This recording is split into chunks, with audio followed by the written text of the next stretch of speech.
Bucky, you're sick. Don't do it. Also, my mouth is full. Exactly. Don't do it. Okay. God damn it, Andrea. I actually haven't taken my eyes off of Bucky. It just told me that Andrea sent a message, and I know what she said. I don't have to look at it. Incredible. Welcome back to Fallout Pokemon Souls. I am... God damn it. Almost. I am Hatter, your nightmares become reality, Wilton, and these are my lovely players. Due to reasons, we have an Andrea, but she will be muted for the session. Otherwise, we have everyone else. And Andrea's high-fiving someone. I don't know who she's high-fiving. Probably Bucky, yes. Last time on Fallout Pokemon Souls, the party, well, Clark had an emotional breakdown. Made a small scene. The party rescued him from blowing the cover entirely. Yeah. And then, after basically having a restart, came back in, got the tour of the place, found out the place is incredibly nice and, like, really high tech. And they have, like, a ton of food and teachers and medicine, and they just seem like a good place. And then Clark talked to the big man himself, Lazarus, and got a personal invitation into Lazarus Labs. They also met one Alphonse Lictus Ignis Evergreen, who had a small side quest for them that, thankfully, they're going to go and rescue basically an accountant and from a bunch of raiders. We join our heroes, or our adventurers, or our party, or whatever we're going to call them, in the lobby of Lazarus Labs as a middle management fellow has come off of the elevators and has greeted you, and he will be taking you wherever you want to go within the labs as a tour. You can tell he is not happy to be here. Shit rolls downhill, and he seems to be at the bottom of the hill of management.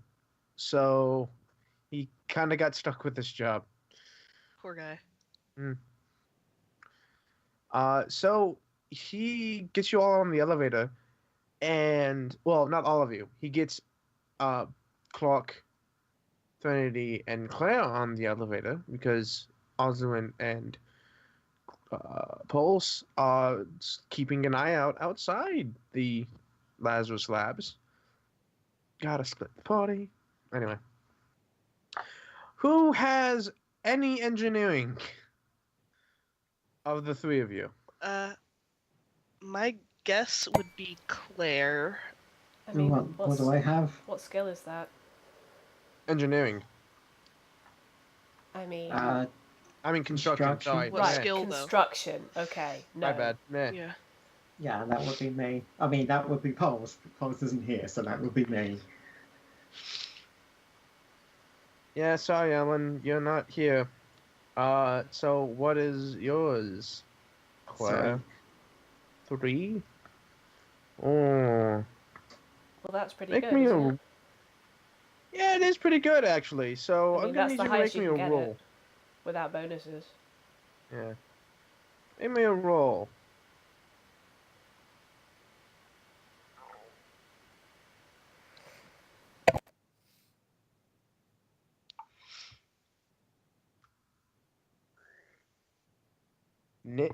An 8? No, you don't. You don't see it, unfortunately. What you all do see, though, that I'm not gonna make you roll for, is that this gentleman has a lanyard around his neck, and on it is what appears to be like an identification card, and a key. You don't know what the key's for, but you can tell what the identification code is for because when you get under the elevator and he hits one of the buttons, he flashes a code in front of this black like plastic glass screen. Beep. And then it beeps and the elevator then closes. We went to college recently, Hunter. We know what these things are. Yes, but as characters you don't. I know. So like Clark is just like, what? But anyways. Okay. So, what do you all do as you're waiting for this elevator to reach its destination? Try not to have a panic attack. Yeah, Clark is holding Thren's hand, and he leans over and quietly whispers, "Close your eyes. You're in a big, bright meadow." Threnody closes her eyes and smiles, but she's clearly still freaking out a bit.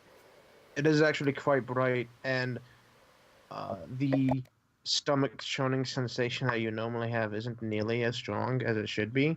And like, it's maybe 3 seconds, and you're on whatever floor he pressed. Which I'm gonna say is floor 20, and you're on floor 1. Huh. It's That's like fast. high scale freight elevator, just whoosh, bullet elevator.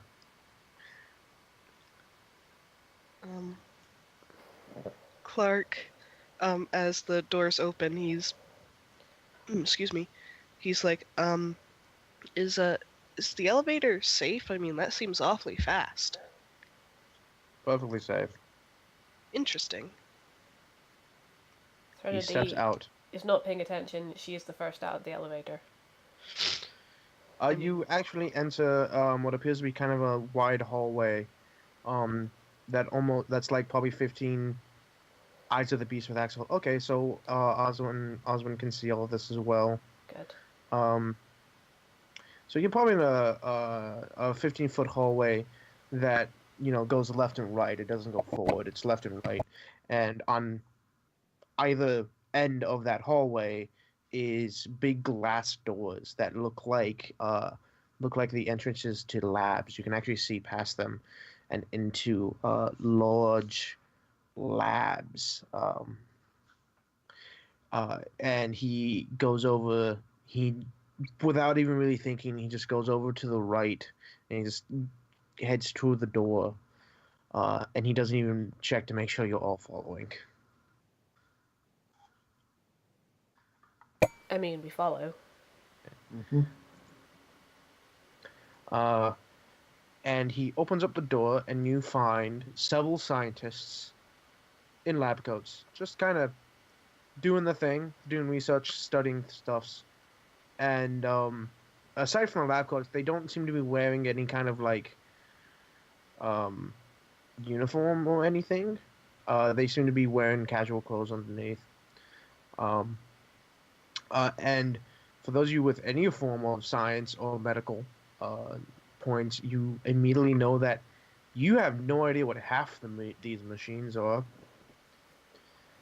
Clark is just like, I have no idea anyways. And the other half are like, you think it might be this one thing, maybe.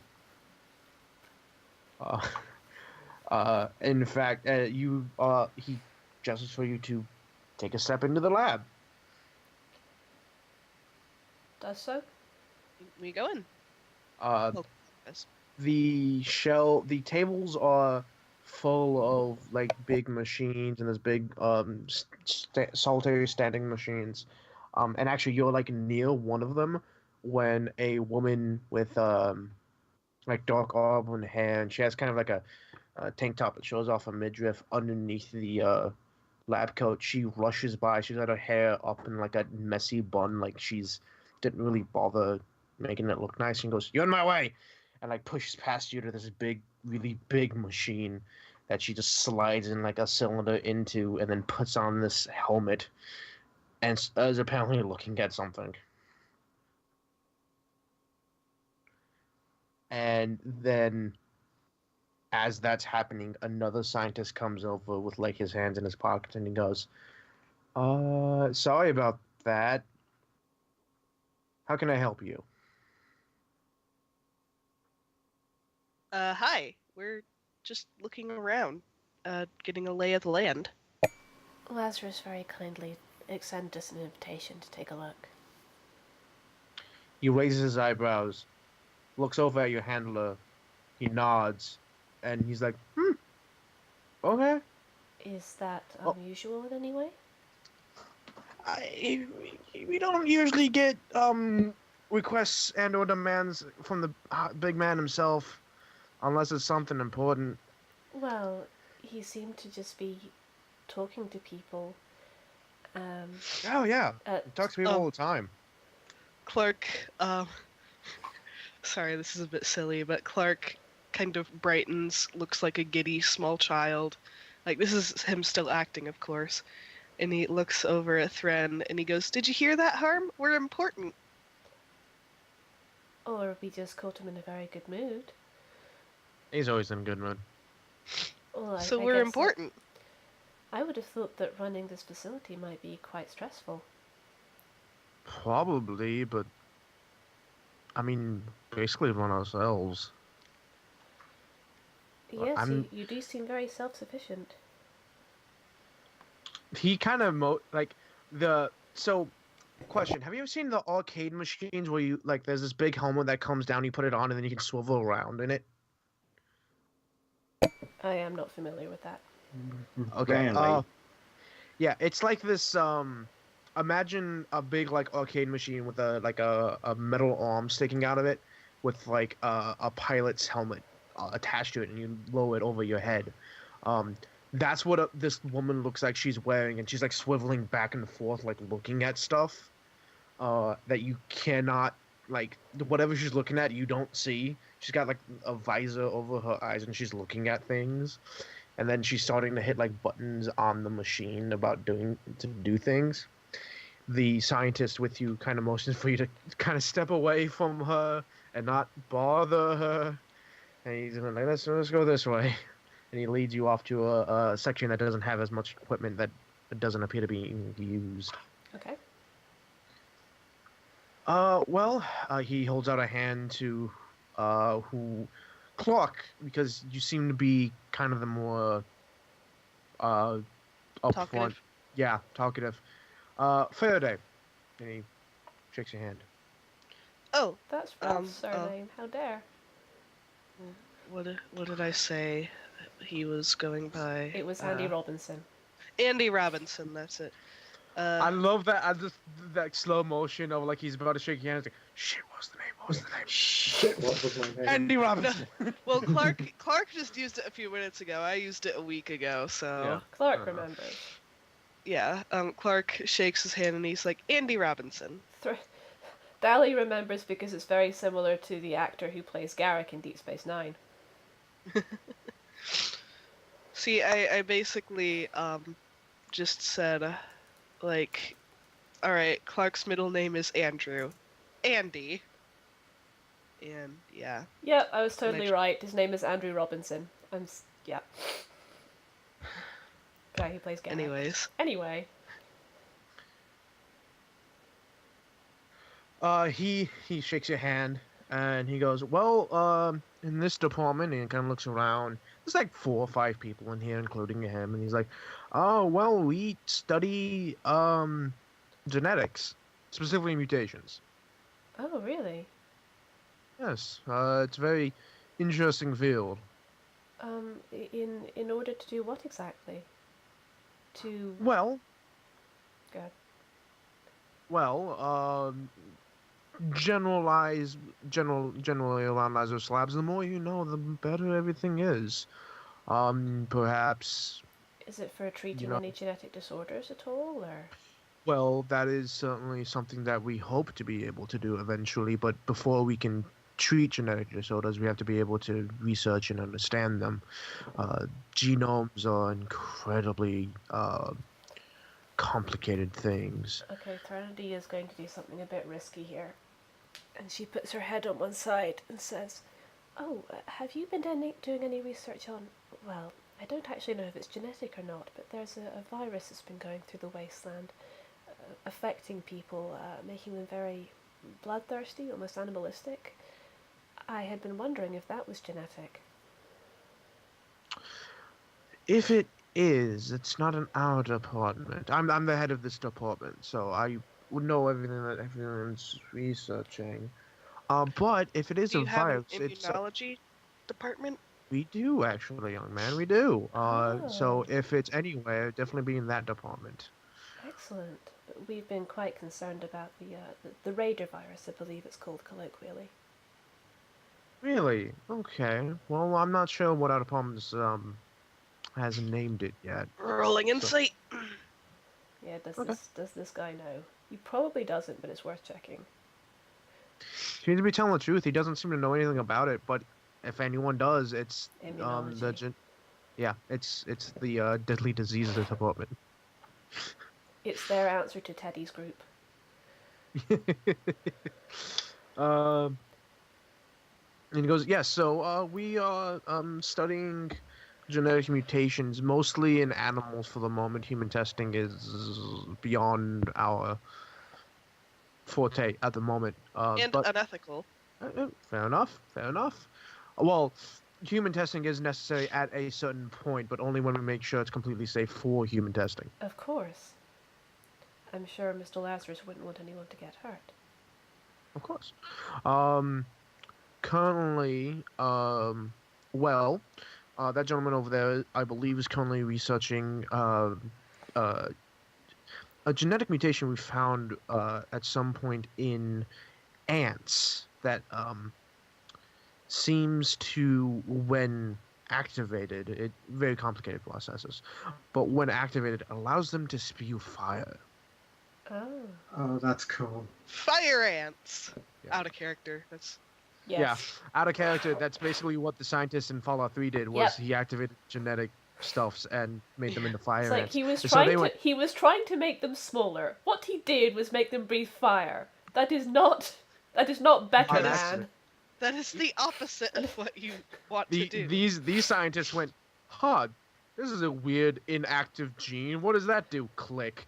Oh, it makes them breathe fire. That's Awesome. interesting.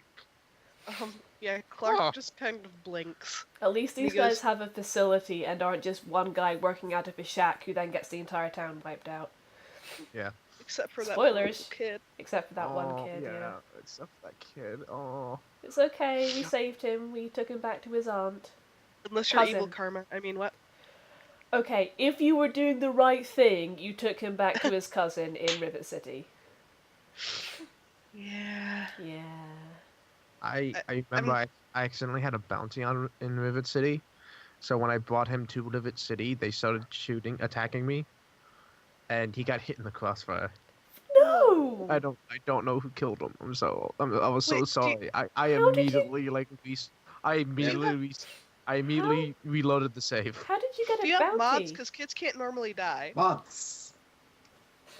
It must have been. Are kids immortal in Fallout? Yeah, they Okay. Kids are normally. always immortal in Bethesda games unless you have mods that say otherwise.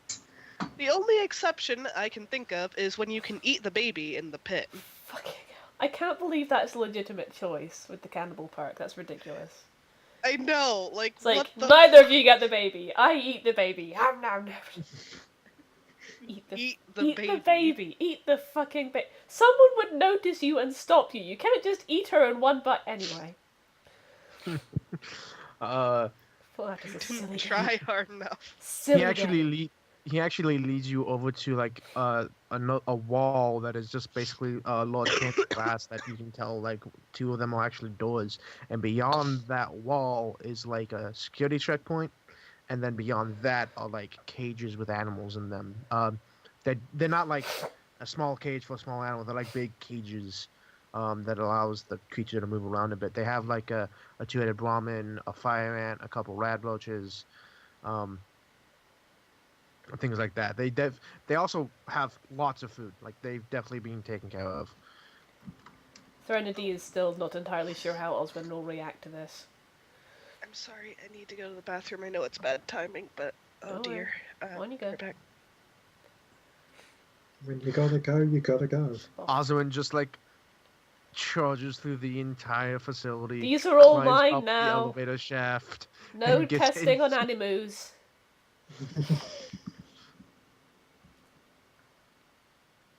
The only testing on animus is that they will test these beds to see which is comfiest and then sleep on them because we take care of the animus.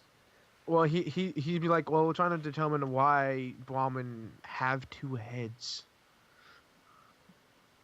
Oh yeah, that is indeed a mutation. Yeah, and they're like, why? Why of all the mutations it could possibly get, why two heads? Because 2 heads are better than 1. Oh Jesus. And he's like, we currently do a lot of research on the what are called rad roaches and um oh fuck, I can't remember what they're called. The mosquito things from Oh, Fallout 4. Cazadors? No, oh god no. They're like blood bugs. Oh, Bloat bloatflies, right. Yeah, bloat flies. So they got a couple of bloat flies as well. And he's like, we got a lot of them. We got a lot of them because they reproduce very quickly. In fact, I believe we've gone through 30 generations in the last year. Wow. But where At do the you get all moment. these animals from? Do you just breed them in-house? Well, depends.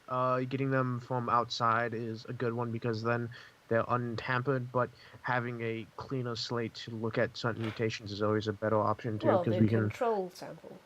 exactly, and then we can like the genomes are incredibly strange things. You can have two samples that are completely different, and you shut one off, nothing happens. But you shut the second one off, and now it doesn't work anymore. I'm familiar with the basics. Well, okay. We may not come from as fancy a facility as you have here, but we do have a little bit of education. Well, genomes are a complicated thing. In fact, we find that a lot of people don't even know a lot about them. Oh, yes, I know all about them. They're the little denim pants, that small things that you put in your garden wear, yes? She's quite... Jean, no, she's quite clearly joking. he starts laughing, but you can tell that someone else in the room is like, oh, like they've heard it before. Good. They heard it a lot before. It might be a joke that this gentleman makes on a regular basis. I instantly like him, even if he is working for the bad guy. My God, I'm sorry, genome. Fun I didn't fact. even think about that. Fun fact. When I did, it must have been biology. But there was a pop quiz. There was a take-home quiz we did one time, and one of the answers for what's a genome was genes that gnomes wear. Our teacher had a sense of humor. Good. I like it. I love it. So he like turns around, and that same woman with like the messy bun, she appears to be pulling out a large cylinder from said machine and going over to another machine, sliding it in there, and then it appears to be some kind of like it's connected to a terminal, and she starts furiously typing away on it. And she looks frustrated and tired, and he's just like, don't mind her. She's in the middle of something. I'll buy it. What's she working on? Well, okay, so how do I put this? Almost every creature in the wasteland, at least of any form of mutation, has a gene that makes them immune to radiation. In fact, and some humans have that. Yes. Yes. Well, she has hypothesized that it is not a mutation that that was given to them, but instead a mutation that was flipped on, meaning that they already had such a gene inside of them. Of course, convergent evolution is a thing, so multiple creatures get the same mutation and breed, together. yes. Yes. So that's what we believe. But she is more of um a reputation thing that she is hellbound on proving that her hypothesis is correct. Her hypothesis being that everyone has the innate genetic code to be resistant Immune. to radiation and it simply has to be activated. Yes. It would be very useful were it true. It would be, and it is kind of against the status quo of what we've all kind of agreed to. Admittedly, that is what science does, and that's good. But I just feel it might be. He looks over at her.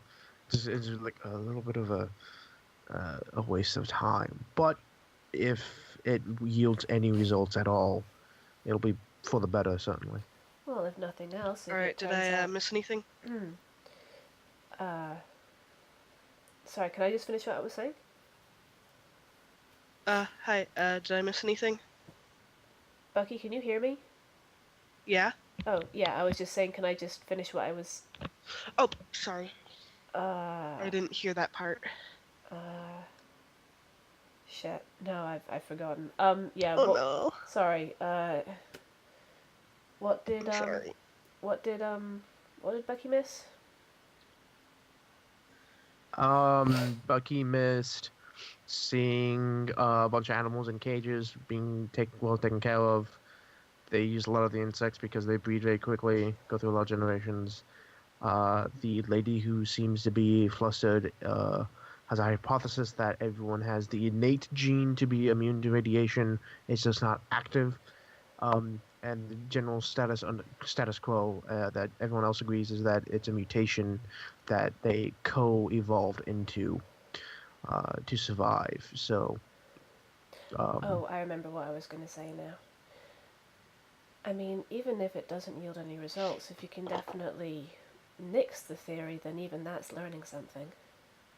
certainly, it's taking a while, and I'm afraid that her innate need to prove that she was correct might prove a bias in proving or disproving the hypothesis. Well, that's what peer review is for, isn't it? Certainly, it's just bias is certainly the enemy of science. One of them, yes.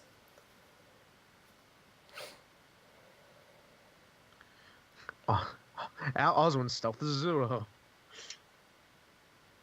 I would think her stealth would be higher. Anyway, yes. So, if y'all have any other questions that he'd be happy to answer, but um, the if not, we can move on to the next. Your handler can move you on to the next lab. Threnody's okay with that as long as Clark and Claire are. Good. Sounds good. Yep. Okay. So without any questions, Fede gets back to work. And you head off to the elevator, and you get back in it. You go off to another floor, and you step out. And this floor is built differently. You can immediately tell that the lab that's on this floor takes up the entirety of the floor, unlike the other one that was like split down the middle. This one takes up the entirety of the floor of this building, and he leads you over to a set of glass doors, and he goes, "Welcome to our agricultural department." And he opens up the doors, and beyond you see a cornucopia of plants, and Do they and look tasty? yes, very. Good. It's kind of like it's like a half level below you that then spans the entirety of the building, and it's all like they're all on racks that are like triangular, so they're like each rack is like 3 feet wide and then go all the way up to the ceiling, and then meet at the point at the top, and down either side of the triangle are just rows of like half pipes filled with dirt and plant life. and you can see that they have a fancy like irrigation system and rotation system, so they all get water and light and all this other stuff. And you can see like tomatoes, potatoes, vegetables of all kinds, corn. Uh, I had a whole list and I can't remember any of them. Peas, carrots. Many vegetables. Yes, many, many, many. And also Threnody, just kind of. Sorry, go Threnody looks incredibly jealous. ahead. Also, they appear to be also have just like plants that you don't quite recognize as edibles. In fact, they don't appear. They just appear to be like leaves and other things. Um, Clark, because you are a cook, I'm gonna say that you know that these are seasonings like thyme and that and cinnamon, oregano. Good. oh, can I retcon something, please? Sure. Um, while they were walking behind their handler at some point in the corridor before entering the first lab, may I have had Threnody wedge her earpiece into the depressed position so that it was transmitting what they're hearing to Pulse and Oswin? Sure, I'll allow that. Okay. So just so they have all the information that we have. Andrea asks, "Do I mean thyme or chives?" And I say, "Why not a mix?" Porque no las dos. It could also be like the potatoes. Yeah, that's what I'm saying. Like they could be all. They could be one thing. So they Yes. have fruits and vegetables and things like they basically have a science form here, and including seasonings. They've created their own oregano plants. It's not quite oregano. If you know It's what I mean. oregano enough. Yeah. But potatoes, potato, tomato. Oh yes. So he kind of gestures out to it, and you can see actually there's like good like 20 to 30 people just checking things, making sure plants are healthy, that there's no like bugs or insects, they getting all the food and water and light that they need. They're all wearing like they're also wearing like lab coats, but they're like underneath they're wearing like um a bit like heavier clothing so that they can like get stained and they'll be fine. So they can mess around with dirt. You see a lot of them like have gloves on. And he goes, "Agricultural center. You may have been wondering where we get all of our food." Clark gives a slight whistle and he goes, "Man, I'd love to cook with this stuff." Oh, good. We always need more cooks. Clark smiles. Oh, it's How did you get all these growing here? fine. Well, that's not exactly my forte. Hold on, let me see if I can. He grabs somebody and they come up and the person that actually has mouth covering, like a gas mask, but not quite a gas mask. Mm. It's just like the filter. And he like takes it off and goes, and the handler is like having a tour by order of Lazarus himself, and he steps back and lets you interact with this gentleman. Yes, sorry, if you had the time, I was wondering how you managed to cultivate all of this produce. Oh, well, honestly, I'm not quite sure myself. I know for a fact that half of these plants are particularly built for seed production. We then take those seeds and plant them to be half eating plants and half seed plants. So it keeps a constant cycle. Where we got the original seeds from, I'm not Yes. quite sure. Oh, I'm sure the genetics department probably had something to do with that. But we also do crossbreeding here, so to make fuller, faster growing plants. I see. Oh, what's your name? Oh, sorry, I'm Harmony. Nice to meet you. He shakes your hand and says, Thumosh. Through Marsh. Andy Robinson. Shakes your hand. And he holds out a hand to Claire. Oriana. She shakes it. Well, we could always use more people in the agricultural center. Uh, if you like working with plants. I like cooking plants. It's not quite the same, but I'll just Yeah. stay down in the kitchen. that might be the best idea. But two halves of the same coin. Eh. Cooks can't cook anything by the farmers, but the farmers can't, sell food or the cooks. So, um, I believe we're actually in the middle of rotating to the new winter cycle at the moment. Oh yes, Uh, someone downstairs did mention about that. Yes. Clark's like just kind of sits there for a moment and then very slowly, timidly raises his hand like he has a question. Yes, you in the front row. Why do you switch seasons if it's all indoors? Well, that's actually a good question. Well, normally you're right, we won't have to, but it's always a good idea to rotate crops on a regular basis because certain crops absorb more of a certain vitamin or nutrient in the soil. So rotating crops so that, like Keeps an say, even level of nutrient. exactly. So, like, say if one doesn't need as much carbon as another plant, we can swap that one out for one that does need more carbon the next time that we swap around. That way, there's plenty of it in the soil, and we can keep it going for longer. Couldn't you just rotate them through individual fields rather than swap out an entire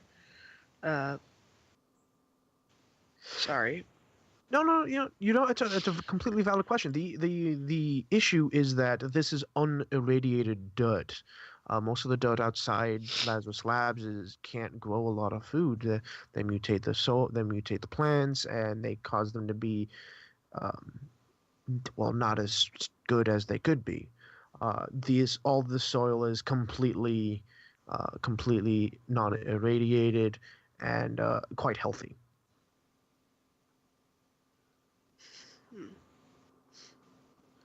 But like I mean, like if you like I'm trying to think how to explain this. Say you've got like 3 plots of soil here. Mhm. Why not have potatoes, tomatoes, and cucumbers in that order, and then go cucumbers, potatoes, tomatoes, and then go tomatoes, cucumbers, potatoes, and why not rotate them like that? Rotating the crops while still keeping the same basic crops. Yeah. Well, um, actually, variety is a good thing to have, especially when you have a lot of people who eat the same stuff like every day. I mean, we still have a good variety thanks to the chefs, but just variety makes things nicer. Um, There's only so much you can do with potatoes. yeah. Have you tried eating potatoes for a month? Have you seen The Gets- Martian? What? Yeah. Actually, there was a guy who did the Martian like diet where he ate nothing but potatoes for a month. Well, that And wasn't. I mean, oh yeah, no, there was a point where he was only eating potatoes. Yeah. Like not the You can entire actually- time he was there, because he had rations. Yeah, and no. that, but- Yeah. You can get away with eating nothing but potatoes and vitamins and be fine, actually. The issue is eating potatoes every day for a while is... The guy that did it said at day 3, he looked down at his plate and he realized, I have 4 more weeks of this. Oh my god. It's It's like it's a no matter thing. how much you like potatoes, you cannot survive on just potatoes. You gotta switch it up eventually, right?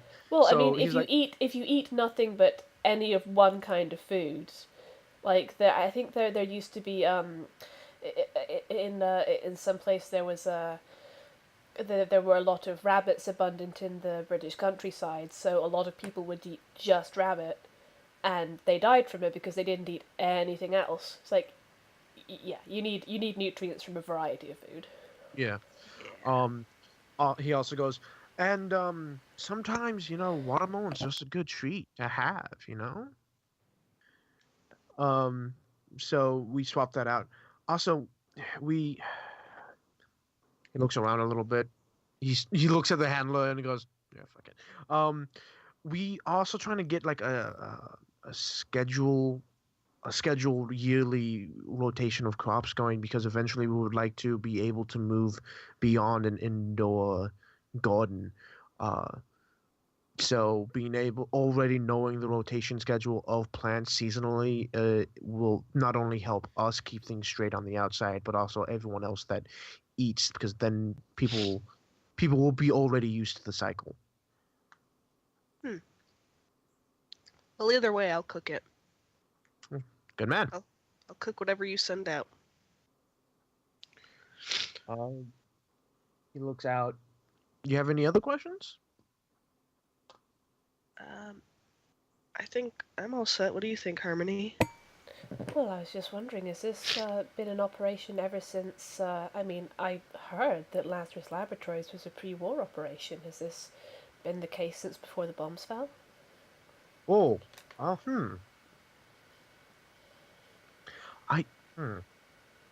don't know. I don't think. What do they put the crops on turntables?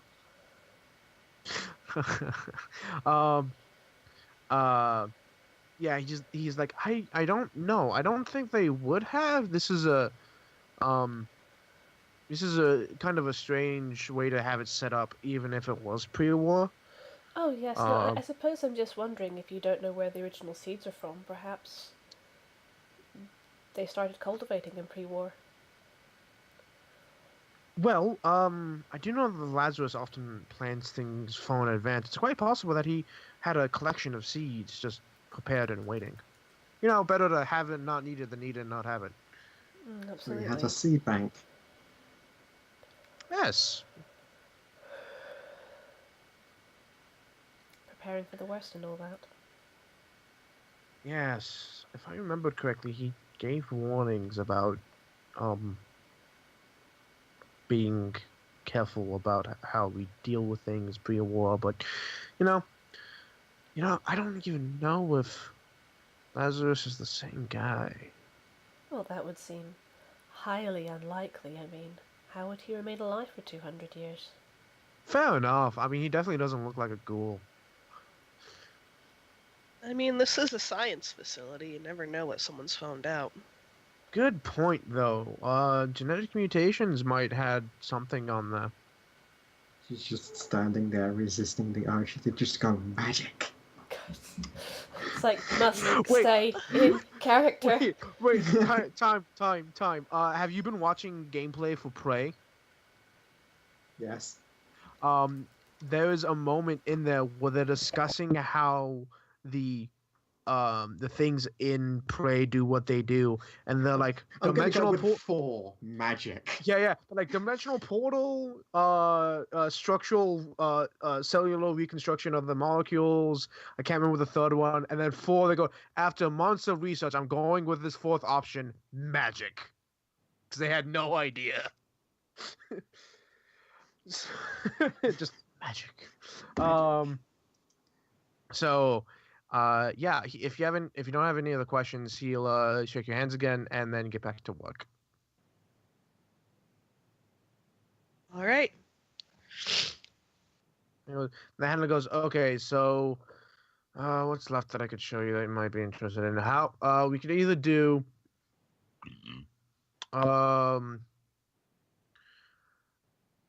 light manipulation labs or the virus labs, or the disease labs, or whatever they're called.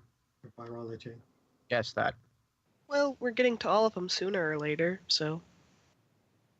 Either of them. He like looks like Oh right. He's just realized that he has to go through all of them. Like he's got shit to do, and then he said we're gonna go through all of them eventually. And he's just like, oh. Clark realizes what he's done, shrinks a bit looking sad, and then awkwardly spreads his arms out to offer a comforting hug. He doesn't even realize that he's already walking to the elevator. Do you need a hug? No, I need a raise. And a drink. And a drink. I mean, I'd offer to just see ourselves around, but I suspect that might be a security risk. Oh, I'd get in so much trouble. Yeah, understood. Okay, let's check out the virus labs. I believe the next anyway. Alright. So he gets in, hits the elevator, go to another floor, open up, and you get the like you're in that wide 15-foot hallway, and down one end is glass doors, and down the other end are glass doors, and he goes down the left path, and he opens up to the room itself was built a lot like the mutations lab was, but they have a lot of like different equipment and different setups in places. And you can tell that the security checkpoint beyond the glass wall that you saw before in mutations is way more important here than anywhere else. Like that entire room is like super. Like there's like the door to get into the security section is secured itself. They have just walls lined with like the white disinfectant suits. Yo, dog, I heard you like security. Well, one of the things got out. So there's actually most of the people are in there. There's only like one or two out here, and the handler grabs one of them and gets them to come over. And I'm going to say that they're also in charge of this department, just to be lucky.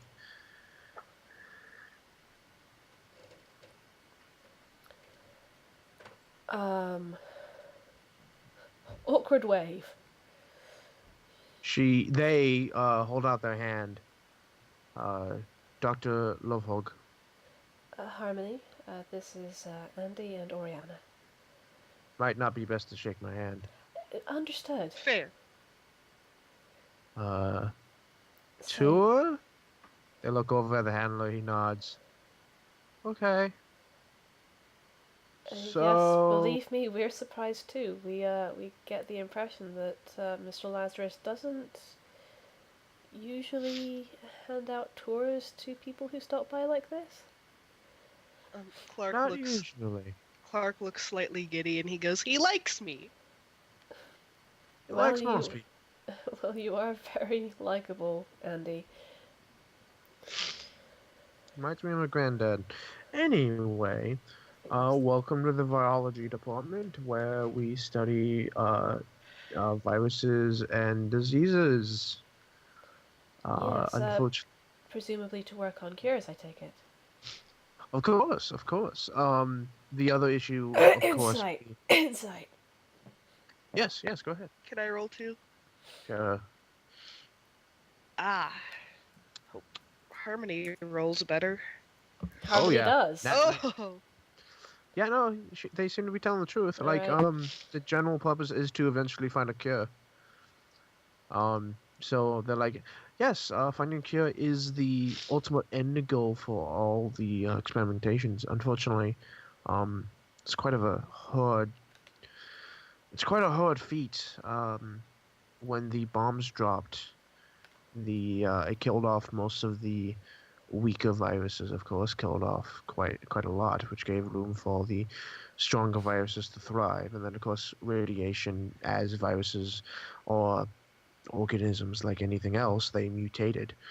So it's not uncommon to find an entire town wiped out by some common code that's mutated into something far more dangerous. So finding cures for such things is incredibly hard. The only thing we can possibly do to keep up with it is to make them ourselves and then reverse engineer a cure. Of course, yes. I think that makes sense.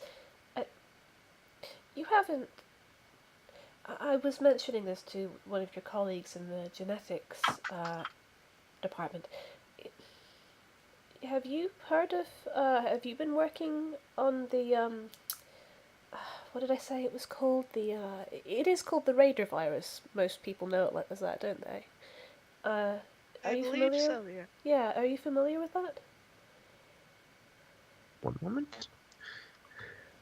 I'm getting ready to roll another insight.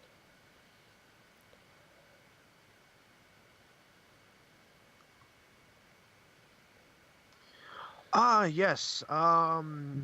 The rate of virus. Um, Makes people act very savage. sharpens their own teeth. That's right, that's right. We've Yes. come across a couple of Illa them. sanguius. Oh, it has a scientific name. We try to abide by the old rules of science, and so yes, its scientific name would be Eos sanguius. Uh, though of course we do just call it often rage. Rage? Yes. I suppose Yeah, I that is mean, an apt name. yes, raider virus. It's not a mouthful, but of course we already describe people affected by it as raiders.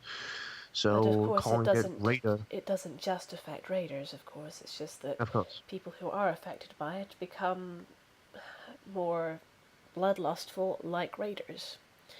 Yes. So a name change would have been required. So rage, but Eosanguis is our technical term for it. We So, actually have I think we have a vial of it in deep storage. goodness. How did you, I mean, from reverse engineering it, or? Well, of course, viruses and diseases multiply when given a living specimen. So, recreating a living specimen out of, a meat source, some food somewhere, and letting that reproduce, and then extracting it from such living source, um, and then uh, preserving it for later allows us to research it in that exact form. We've already found that the rage virus can mutate. It's It much more can? resistant to it. It's much more resistant to it than other viruses we find, but with enough time and like any creature and any organism, it can mutate. So it is What, unfortunate, but what kind of mutations have you come across? ooh, well, we call it the blood virus. Uh, when it's mutated in a specific way, that causes them to bleed profusely from eyes, ears, and nose. The gums often bleed as well. That sounds It's not a pretty terrible. sight. I mean, Yes, honestly, that sounds fatal. Wouldn't they bleed out soon? usually yes. But the accelerated rate of the rage, the rage final results happen faster. So even though they are bound to die within a matter of days, if lucky, weeks, I mean, or unlucky well, weeks. I was going to say, it's almost, I hate to say it, but a quick death is probably a blessing because as far as I can tell, there's no cure for it. Well, unless you believe what you hear about the Brotherhood. Brotherhood, do they have a cure? I'd Rolling heard. insight. Yes, please. Go ahead. Oh, damn it. Threnody is while Clark is rolling insight, Threnody will Come the continue. fuck on. Threnody is also going to roll insight. Thank Clark, you, you know Threnody. nothing. Clark knows that his shoe is untied, The hell? For and he that leans one. down to tie it again. Oh, Threnody knows fuck all. Unless you want to re-roll it. Fuck it. Yeah, I'll reroll. Cool. You want a DM reroll or from the Dally, let's re-roll mine, I was gonna say. But Although Claire got a 12, I don't know if... Claire, what's your bonuses to insight? Nothing. Nothing? 12. They seem genuine that they didn't know that Brotherhood had a cure. Honestly, I kind of believe it just based on the fact that I don't It's think the Brotherhood. I don't think the people here. I think it has to go to the very top before you realize what Lazarus is. I think a lot of people are in the dark about how shady he is. As far as they know, it's quite possible that as far as everyone knows, it's a miracle. It's a wonderland of civilization. yeah. I feel like most people here are genuinely good people just going about their work and trying to make the world a better place and doing research. And some of them know what Lazarus is and are in cahoots. Yeah, if you had to guess any department, where would Raphael work? Virology. What? Yeah, What was that? Virology. Virology. This is yep, why this department. I've been slightly anxious.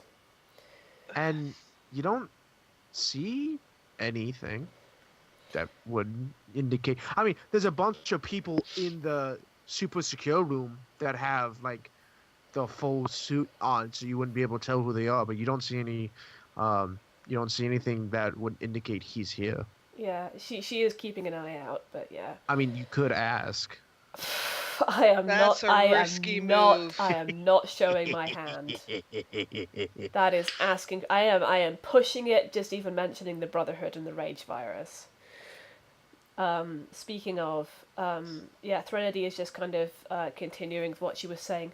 Oh, it's just rumors. I'm not sure they can really be substantiated, but something about, oh God, some universal panacea of some description. I don't know. It sounds like a lot of hokey. Universal. It sounds like a lot of far-fetched nonsense to me, honestly. Someone I mean, getting overzealous about learning some little tidbit and blowing it out of proportion, probably. I mean, something of that nature would be nigh impossible. But if they had something of that nature, I would love to look at it. But aren't they like really anti anything Everything. that? Yeah. Yes. It's a shame, really. I mean, imagine. I mean, they're hoarders of tech, right? Imagine the kind of thing you could accomplish if you and the Brotherhood teamed up. Oof. I think I think our robotics department would have a field day. Oh, you have a robotics department. Wonderful. Yes. I don't visit them that often, so. No, of course. By the way, Yes. I have Bucky has mentioned something to me. Could I roll perception to see if the body language of any of the people around here looks familiar? Ooh, go ahead. I mean, my guess is that he's not here, but You 9. don't see anything. I'm gonna give one to you here. There was a way you can ask if he's here without actually asking that he's here. You already know that Lazarus was basically saying that he has people that don't play well with others, Mm-hmm. and that's basically Raphael. So Yes. if you asked like, I might want to work here. Do you have anyone that doesn't work well with others? Maybe. And he says yes, it might indicate that Raphael's here. If he says no, well, maybe he's not here. Okay, maybe. Threnody. I, I'm not gonna go quite that. I'll riff on that slightly. That's fine. She looks at the head of the department. Virology is actually something of a passion of mine. Are you, how, hiring at the moment? Well, we're always accepting people who at least know somewhat of what they're doing. We're very open about teaching people who don't fully know. But if you already have a passion for it, and you're not afraid to be around, you know, then we would love to have you. Absolutely. I'll be honest with you. I actually end up having the viruses and what have you, as long as they're handled with safety and common sense. I can handle those fine. Usually, The it's utmost safety. absolutely no. Usually, that's. I mean, don't let this get around too much because I don't want to, ruffle any feathers. But what I've had trouble with, where I've worked before, is coworkers who just don't know when to back off. Oof. Sometimes the viruses, they're better co-workers than actual people. I know, right? Oh, God, do you have to deal with that kind of thing here as well? There's a legit moment where they have a thought and then it's gone. Like they're not like going to lie to you. It's like, well, yeah, wait a minute, do we? Like something's just, it's not there. It's not clicking. Can And then I? they go, go ahead. Is there any way to insight that to tell what that means? Go ahead. Hang on, let me think. I got a 15. I'll give you a little bit of information for you, Clark, but I'm gonna need higher than that for like telling you exactly what's happening. Nat 20. Clark, you know for a fact that they're trying to like remember something and not quite getting it. Thren, this looks like missing data. Like grasping, like knows for a fact. Yes, there was a person here that was a pain to work with. Who was that person? Drawing a blank. Shit. There's nothing there. Like, huh.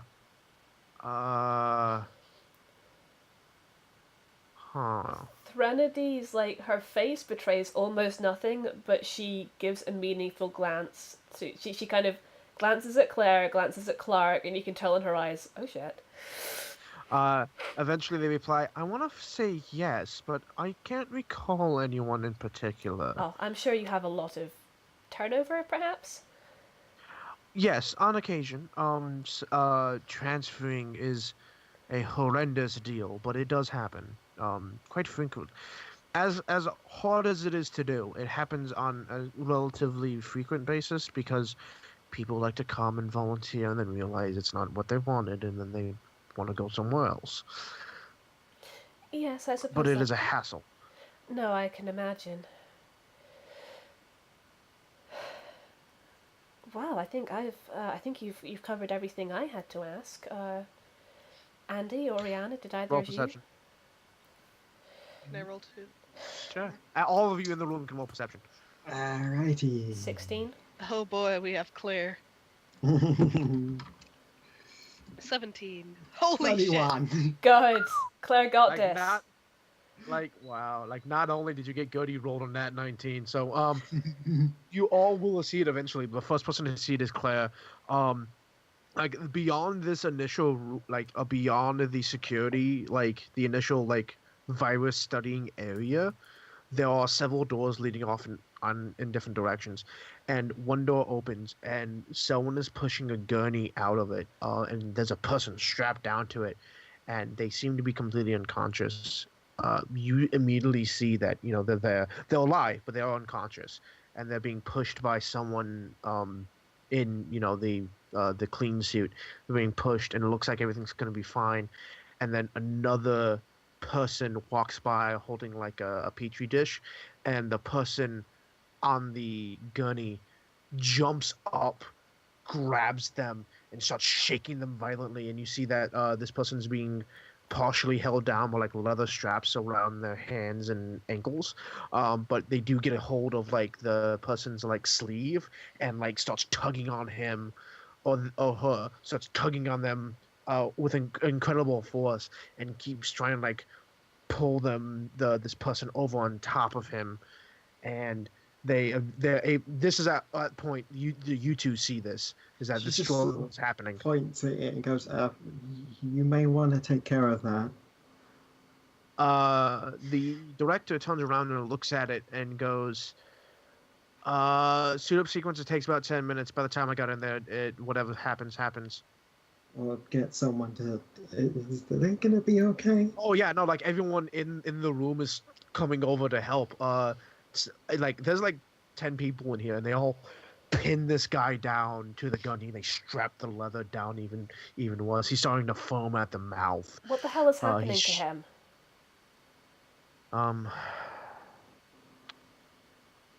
Unfortunately, some people come in here with already infected. Threnody is going to get obviously she can't go in because of all the doors and what have you, but she's going to get as close as she can, and she's going to see if she can I roll medical to see if I can tell what's wrong with him from over here?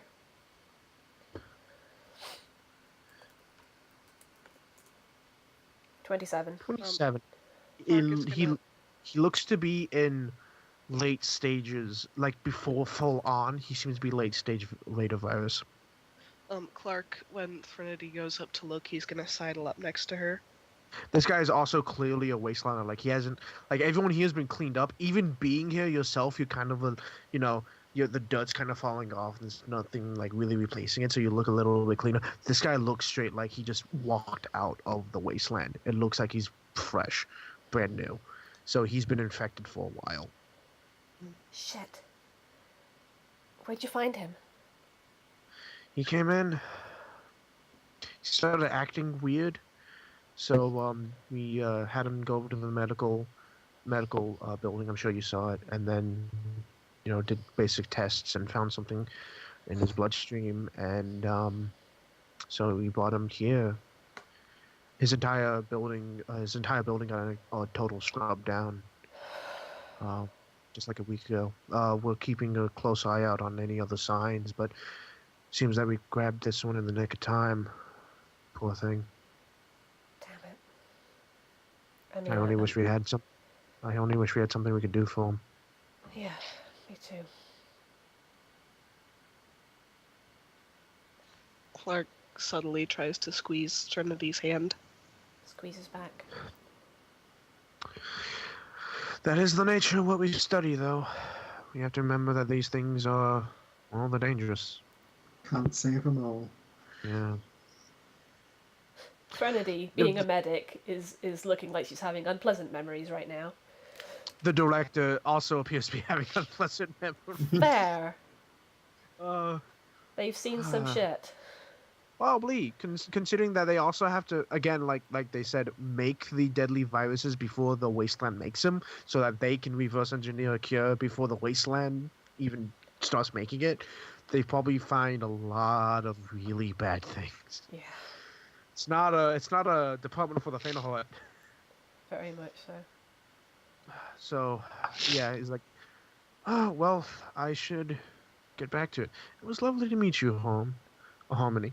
Thank you. I looked forward to seeing you in this department again. Yes, thank you very much. I'd shake your hand, but, No, of course. Take it as read. Thank you. And they go off and finish doing whatever they were doing before your handler came over. And your handler says, "You good? Next one." Yes, thank you. Cool. Turns on the heel, goes to the elevator.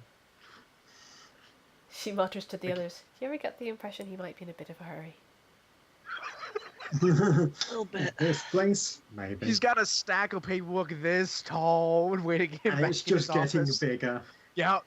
He's like, he knows it too. He knows it.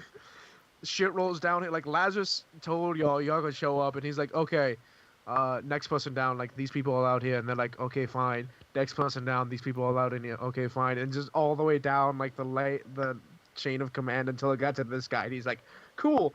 Shit, there's no one after me. Well, I guess I gotta do this now.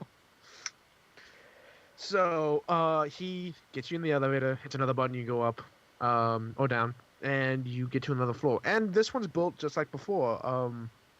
It's the 15-foot wide hallway with glass doors on one side and glass doors on the other.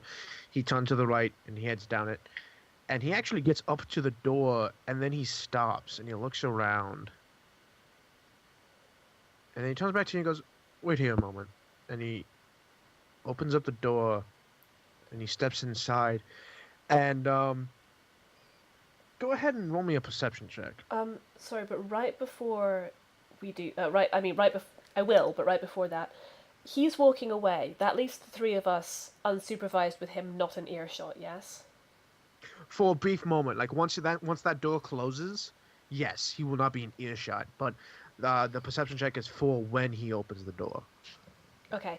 So as he's walking away, Threnody mutters to the others very quickly, very quietly, "Raphael used to work in immunology. The director has had their memory wiped of him." Clark Virology, slowly sorry. nods. Yeah, sorry. I will actually roll perception. Yeah, Clark slowly nods. I got a nat 20. Sweet. I got and an unnatural 19. And Claire got a 24. Sweet. So As this door opens and you say this, you get a whiff of air. So the air in this building is clean. Like, you've never smelled such clean air before. Not even Vault air is this clean. Like, this is filtered. This has got like quadruple filtered. It has to be. There's got a Somebody, glade in there somewhere. He opens up the door, and you immediately get this whiff of ozone. Just there's laser fire or plasma fire or something has happened. Oh no. And you look around, and through the glass doors, you can see like this is definitely like light refracting equipment and laser tech and all this other stuff. This is robotics And- for that now, right? No, this is laser works. Okay. Specifically lasers, not robotics. Robotics is a different floor. Okay. And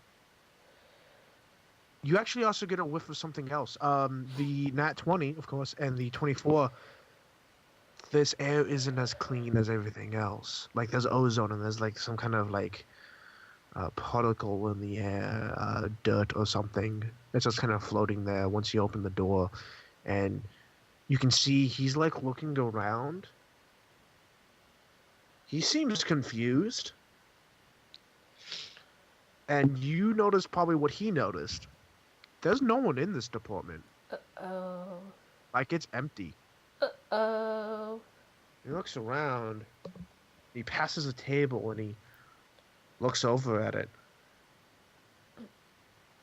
And he immediately turns on his heel, comes back to the door, opens up and goes, "Stay here." Closes the door again, goes over to a wall panel, and Well, you actually go ahead. Clark leans over to Thren and he goes, "Should I?"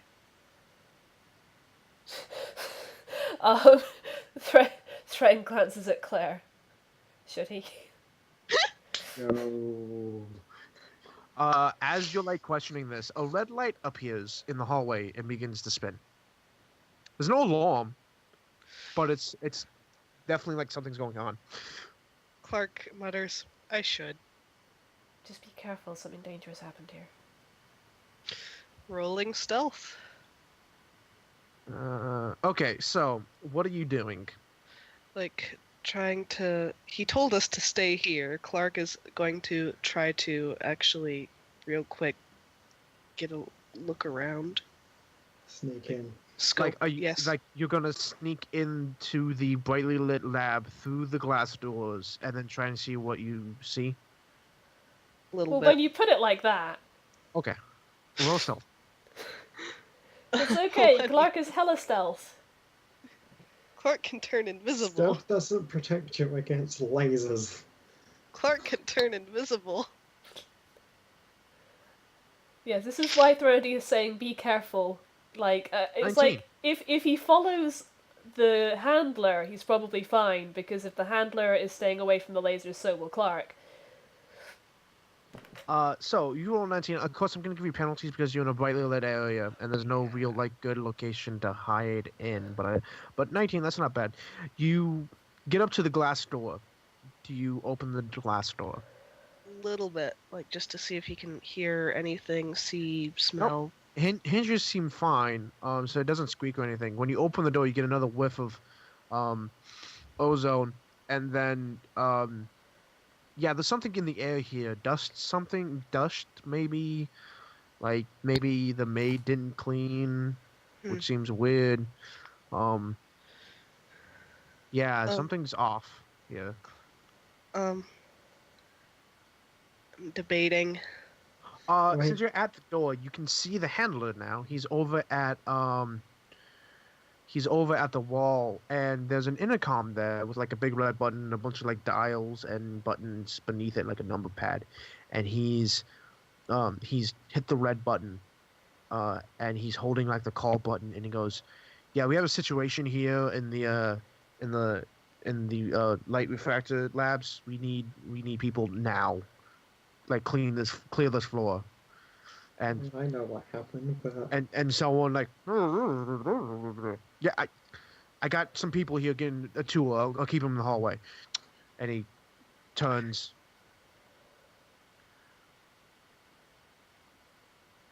Okay, I thought I heard a noise. He turns around and starts heading back towards the door. quickly and quietly step back and get back into position. Okay, so so Clark does that. The handler opens up the door. Doesn't seem any of the wiser. He steps into the hallway, closes the door behind him, and goes, What happened? "Don't know yet. But I've been informed that I need to keep you all here. Just to be safe. And someone's gonna come around and look into it. Is there anything we can do?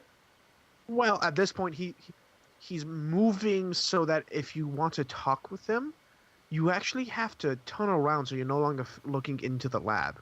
He's like walking around you. So that you're not looking into the labs anymore. Let's see.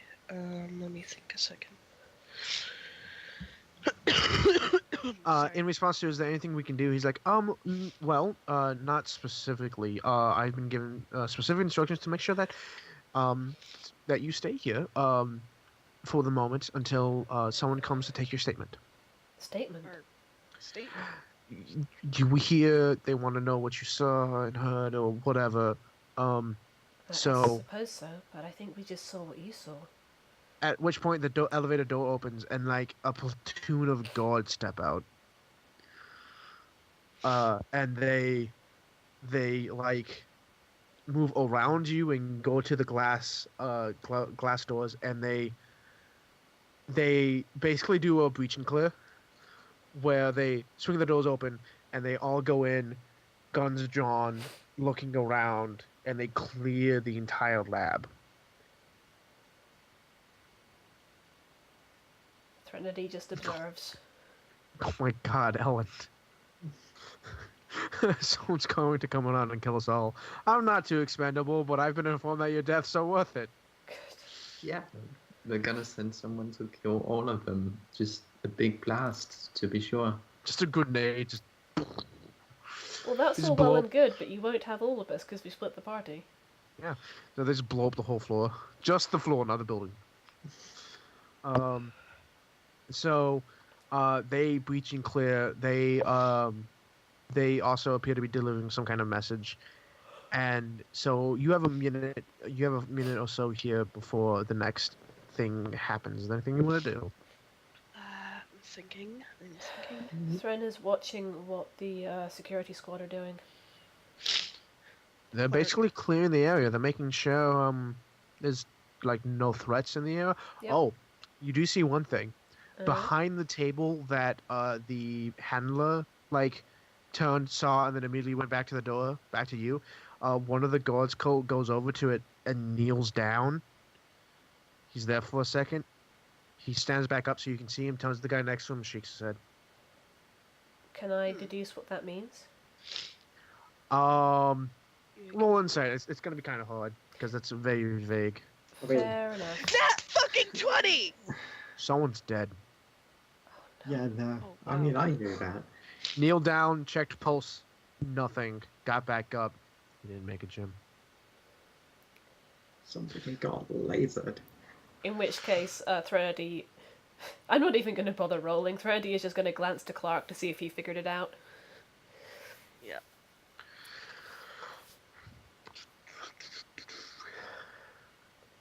And the elevator doors open again. And two people step out, and they immediately catch the handler's eye. Like, the guards, nothing. He was focused on you guys, making sure, like, you didn't turn around and go look at stuff, and, you know, that you stayed here. But these two people step out, and he immediately looks over at them. And he's like, okay, so how is this going to happen? These two people are a gentleman, stocky build, probably 5'8", stocky build, but he's wearing a perfect suit, like military precision. Thank you. Worn, like, and there's not a single crease in the entire thing, and it's flawless. There's no damage to it whatsoever. It's not even faded. I don't He trust looks him. spectacular. And then what you notice is that he has bright purple fingernails, which Okay. clash with the black suit, and he's wearing gold eyeshadow with purple eyeliner, Okay. and he has the most stunning eyes. So it's Metaton.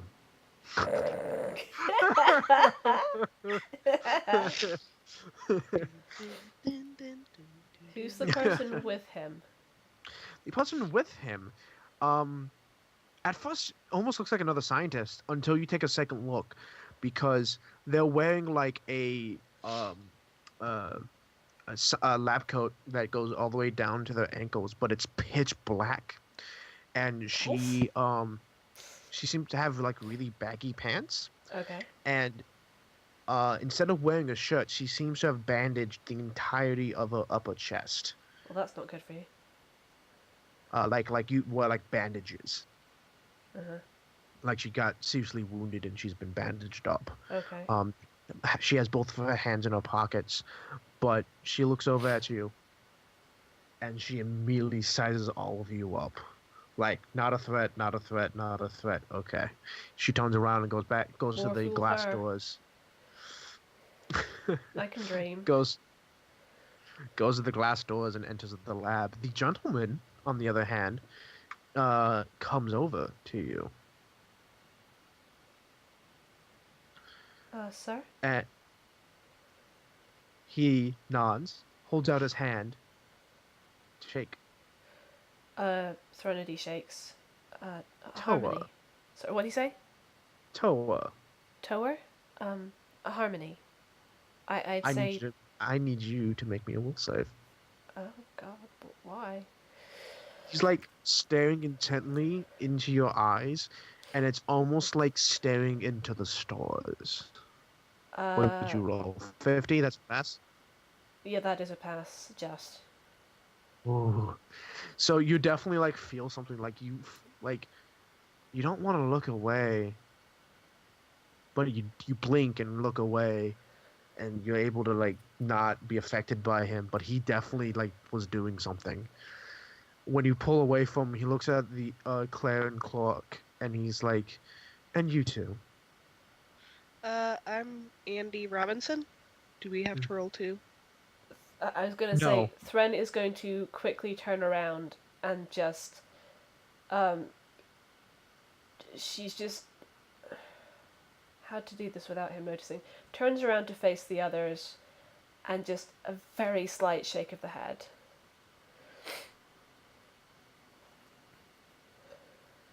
Wow. So, Clark says, Andy Robinson. What does Claire say? Oriana. And I need you to both roll me bluff. Oh boy. Hey, you didn't have me roll bluff.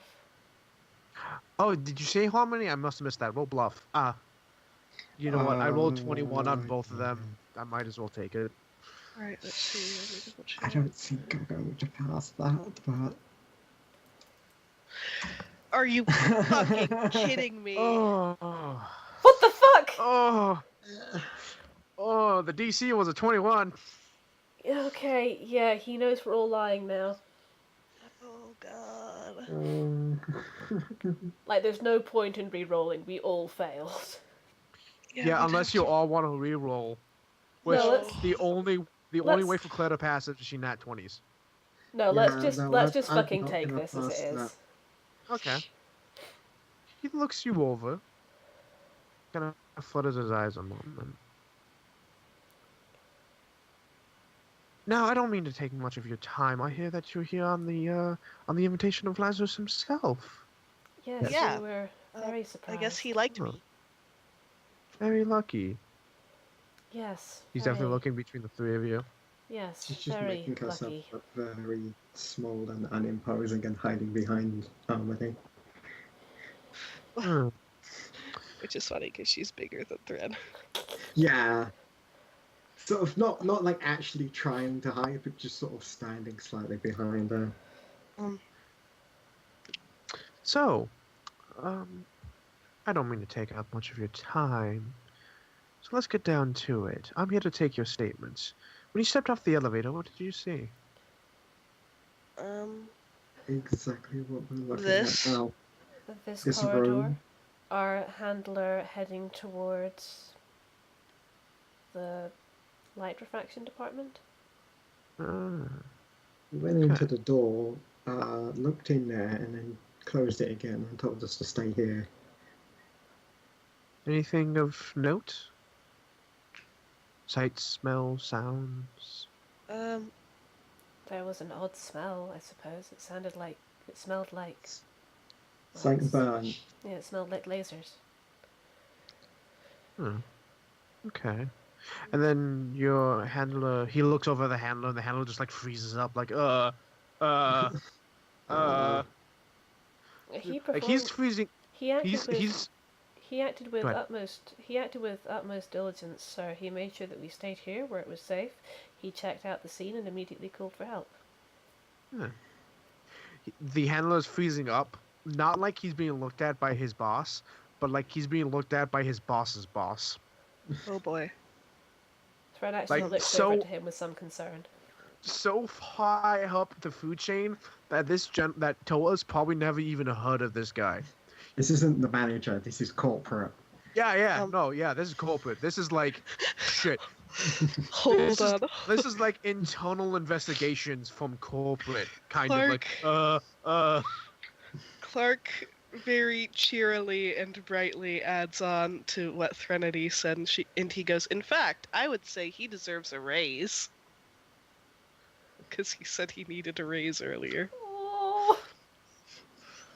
Oh. Oh, is that all? Is that all you want to state? Do you have any more specific questions for us? He he looks over at the elevator, which opens up again, and then another couple of guards come out, and then Mr. Handy floats out. You notice there's something interesting though.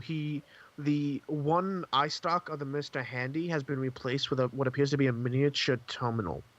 Huh. Huh. Neat.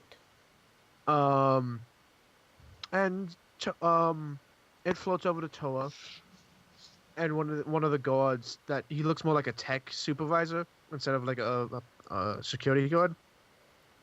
Plugs it into a wall. Like he takes a cord out of the Mr. Handy and plugs it into the wall. He starts typing away on it. And Toa says, "No, I think that'll be all. Unfortunately, I hate that such a accident, such a rare occurrence could possibly spoil the very rare, uh, very rare interaction of having a tour from Odo Lazarus himself. But due to security reasons, we do have to cut it short." Yes, completely understandable. Is everything... I'm sorry, I'm sure you probably can't tell us very much for security reasons, but is everything going to be alright? Is anyone here in danger? An accident has occurred. That's all I'm allowed to say. Of course, Oh of dear. course. And we'll look into it, and however it occurred, we'll take precaution to make sure it doesn't happen again. Of course. Now, and he motions to the elevator. If your handler can go ahead and get you to the ground floor. Do this? Am I gonna do this? Do it. Oh no. It's coming. It's gonna happen. It's happening. Clarkening. Alright. Clark gonna Clark. Clark gonna Clark. Okay. Oh boy. Clark is way smoother than I am, so I need a moment to conjure this up. Clark looks him up and down before heading back to the handler in the elevator and stuff.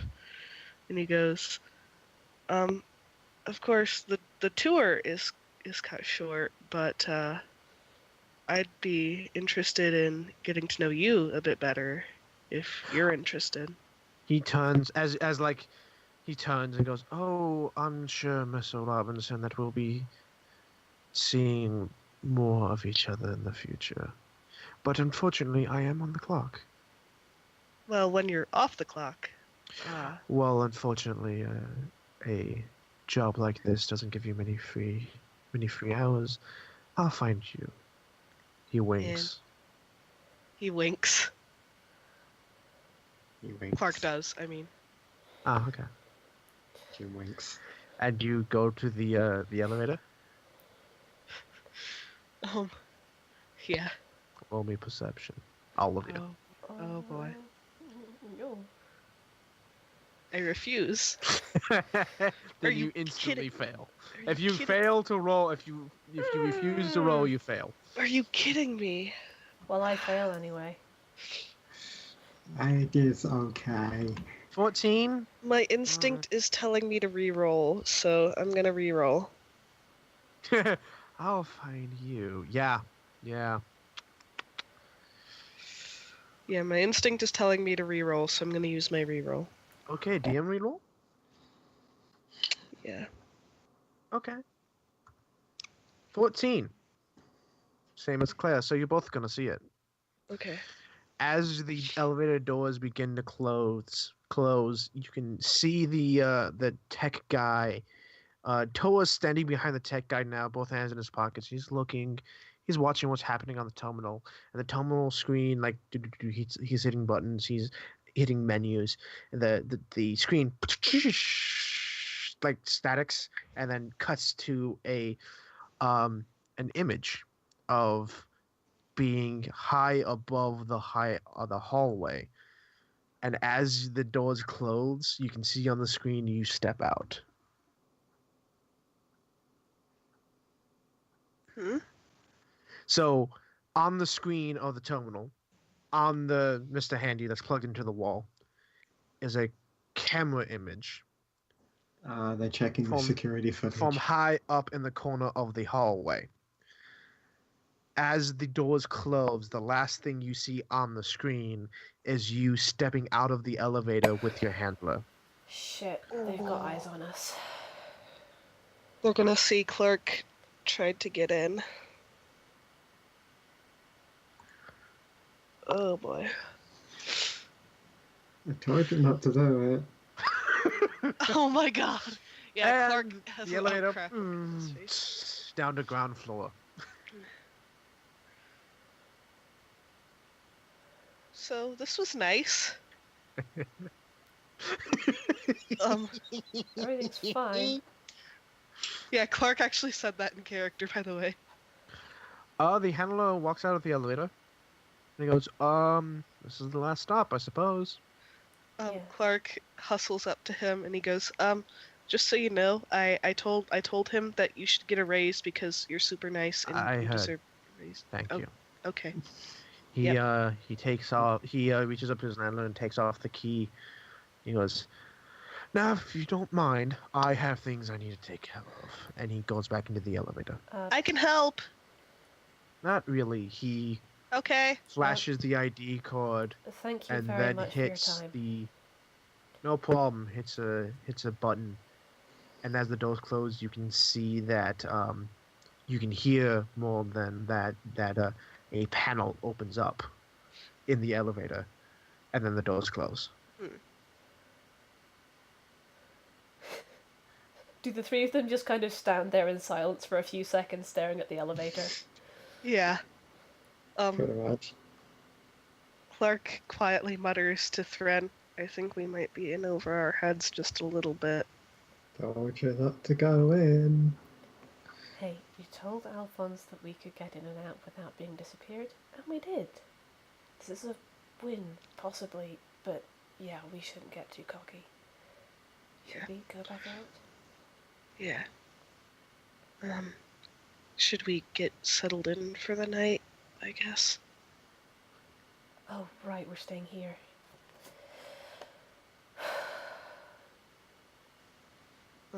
Clark fidgets a bit uneasily and he goes, I had something I wanted to do, but I have a feeling you guys are gonna tell me it's a bad idea. Is it, Threnody is going to kind of pull them over to one side and glance around to make sure they are not being observed. Okay. Paranoia fuel! And she leans in and mutters, is it talking to your mother? Sort of. Elaborate. I had the idea that, I'm disguised now. I look like a different guy now. Uh-huh. So I was thinking I could write a note from Clark, have this guy here that I am right now deliver it to her, and I guess, get her reply. Clark, she has had her memory wiped. I There know, is no but way for her to remember you. I don't mean that we're not going to get it back somehow, but... Oh. Remind me never ever to let Red or Trick get anywhere near this place, okay? fair? When they grow up, the version we saw of them, part of Red's memory was missing. Right. Right. And this is something they do here. The director we talked to, the virology director... One sec, guys. Well, this is just in character anyway. The Yeah, director we talked to, the virology director, they had definitely had their mind altered, tampered with. And what was it Evergreen said about Lost, thinking he'd only been here 30 years when he's actually been here more like 50? Something is fucked up here. There is some kind of memory alteration going along, and your mother is further proof of that. And that's why I want to talk to her. What do you want to say to her? I don't know. I want to... Even if I can't get her memory back right now, I want to be able to get close to her. I want her to be able to trust me so I can protect her. And he fidgets uncomfortably. And my sister. How does this sound? We, all three of us, go to see those two, to check up on them, after one of our associates upset them earlier. Maybe we can make a little small talk. Nothing too pushy, okay?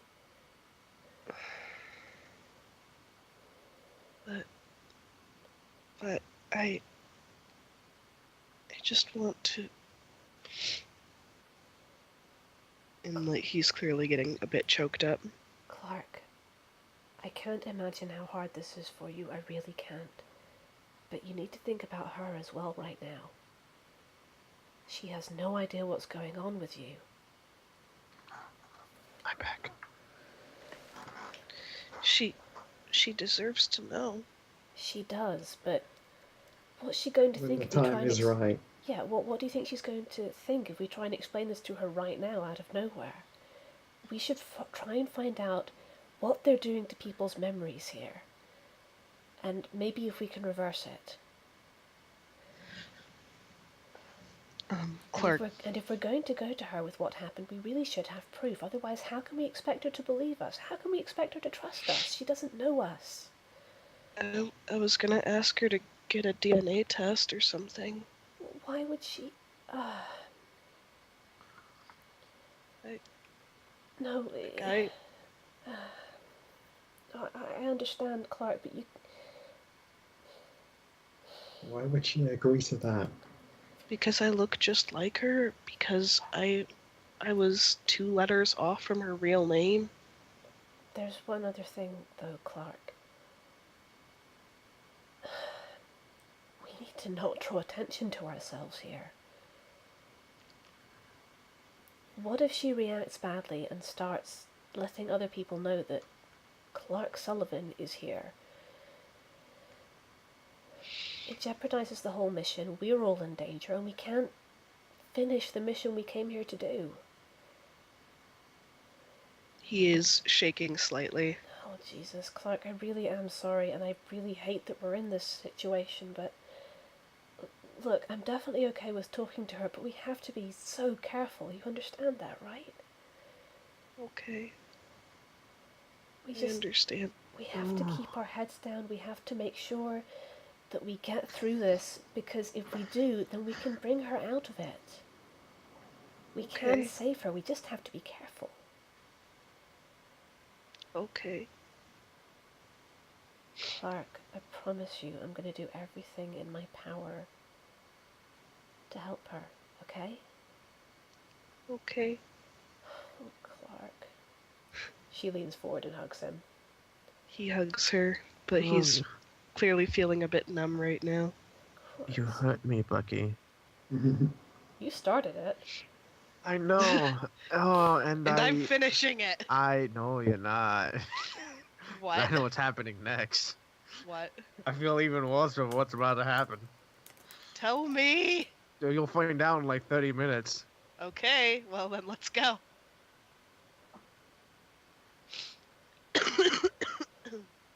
Alright.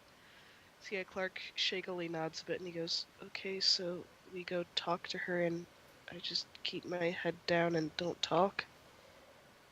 I don't know. I'm not going to say you can't talk to your own mother, just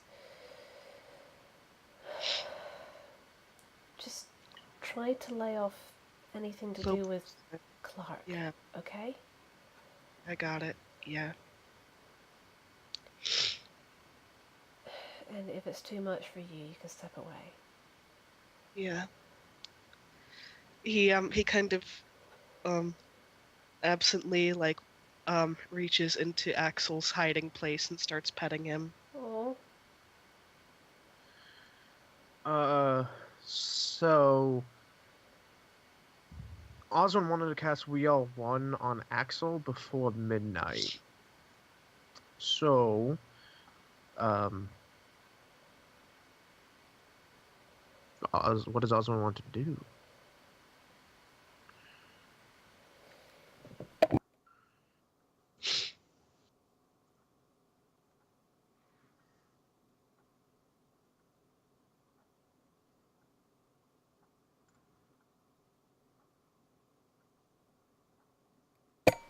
Andrea is type.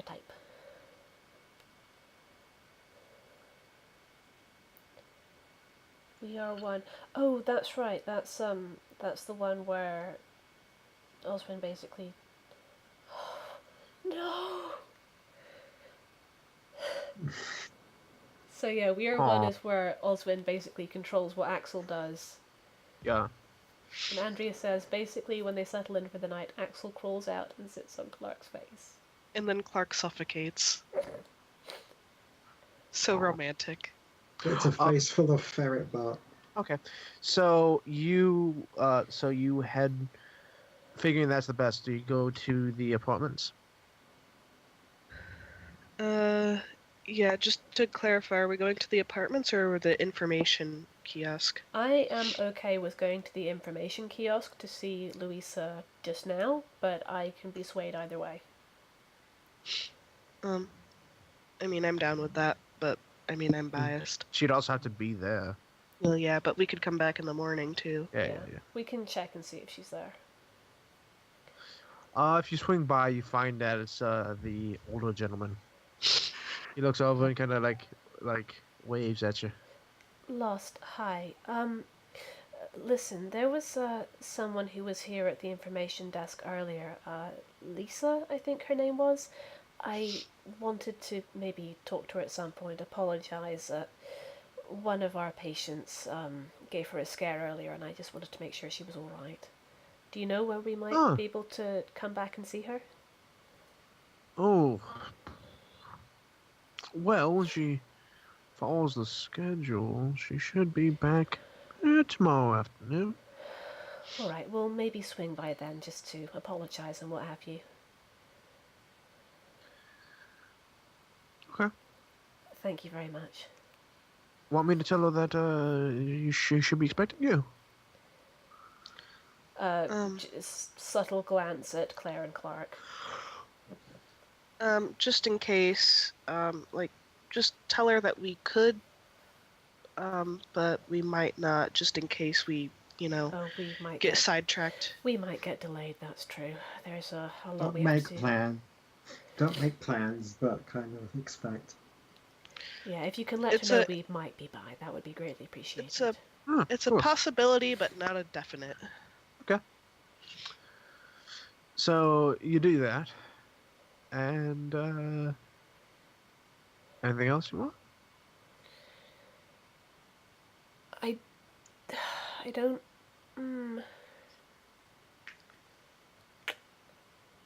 Oh, should I do something foolish? Ooh. Always. I mean, Clark's already done it. You might as well.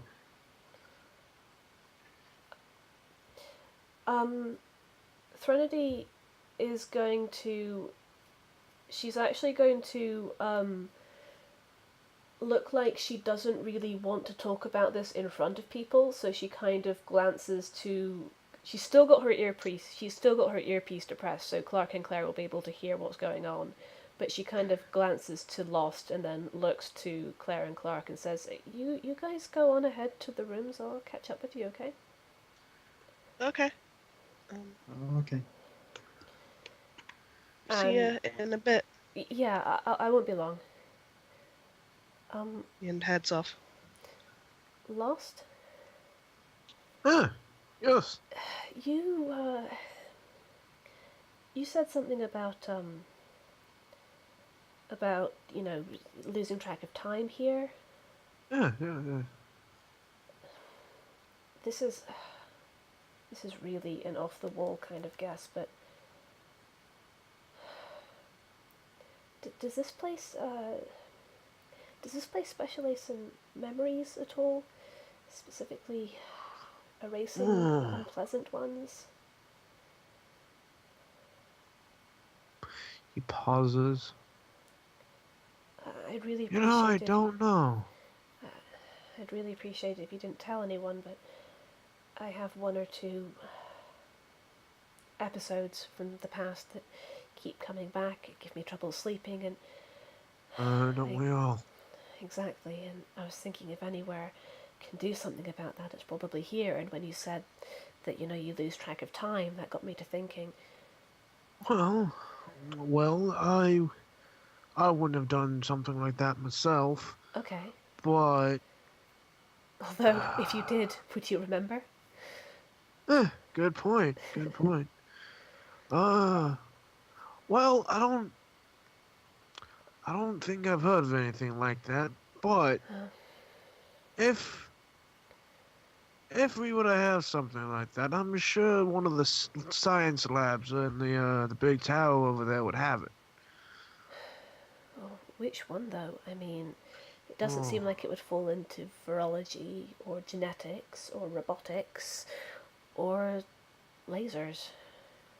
Oh, we have way more than that. I couldn't name them all. A lot of sciencey words I don't get. Well, maybe I'll try and get some more information about the science tower at some point then. Not now, though. There was a bit of an incident. Oh, really? Oh, I probably shouldn't say too much about it. I'm sure if it's important, it'll get back to you. I mean, you need to know the sort of thing that goes on here, of course. Okay. But, yes, thank you, Lost. Thank you very much. No problem. And, Threnody will blow him a kiss and follow after Claire and Clark. He grabs it, holds it to his chest, and slips it into his vest. Good. That's very cute, I like it. Smooth. And, Thren's gonna catch up with the others. Alright, so, you probably make it to your apartment then. Nothing happens on the way. Once we're inside, do we want to check in with Pulse and Oswin? Although... Actually, yeah, Clark's gonna depress his earpiece, and he goes, I don't know how much you can hear, sweetie, when you're, in the ferret head, but I've had my earpiece on, Clark. Oh, well, either way, when I flirted with that dude, I'm just spying. I'm not, it doesn't mean anything. I hope you know that. Oh, also, Threnody is going to check the room Totally. for bugs and any surveillance tech. Roll me... Oh, Jesus. Axel boops him. Boop. Axel boops him. Boop. Roll me perception, I guess. Nat 20! Nat 20! So, looking around, you find some stuff. Oh You boy. don't know what it does. Oh boy, stuff. Yeah, there's like some kind of like loose wiring in the lamp fixture, like that's attached to the ceiling. Um, you're not sure what it does, or what it's for, but it's definitely there. It's definitely a thing. Yeah, it's definitely a thing.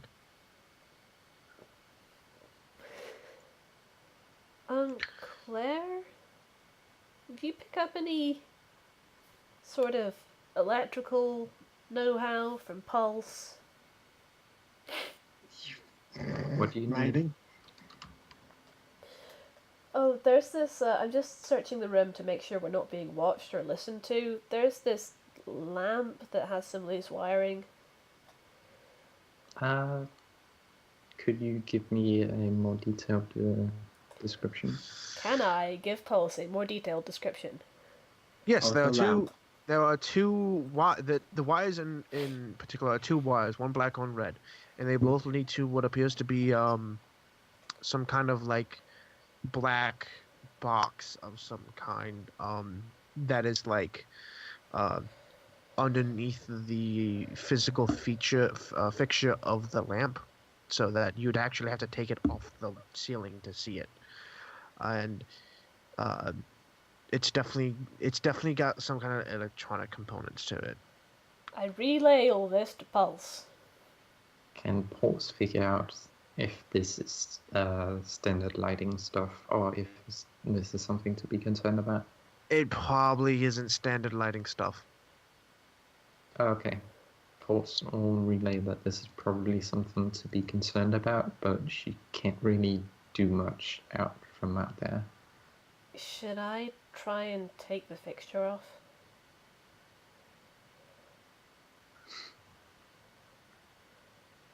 To me or to Ellen?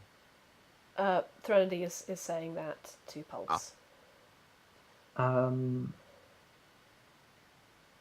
You should probably, it might be a listening device, so messing with it might attract attention, but also there's loose wires, so I don't really know exactly what's happening there. You could disable it if you want. Clark should be able to know how to do that. Wait, what? Clark's like, I heard my name. Clark's like halfway in the fridge, comes out with like a mouthful of like sandwich. Huh? Honestly. Or like chocolate or something. Because he has a sweet tooth. By the way, there's a working fridge in this apartment. Oh my god. And a working light fixture in the ceiling. Yeah, Clark's got a candy bar in his mouth, so his cheeks are just kind of like... Oh, and they also have chocolate. Yeah, like, I'm not kidding. Like, this is a thing.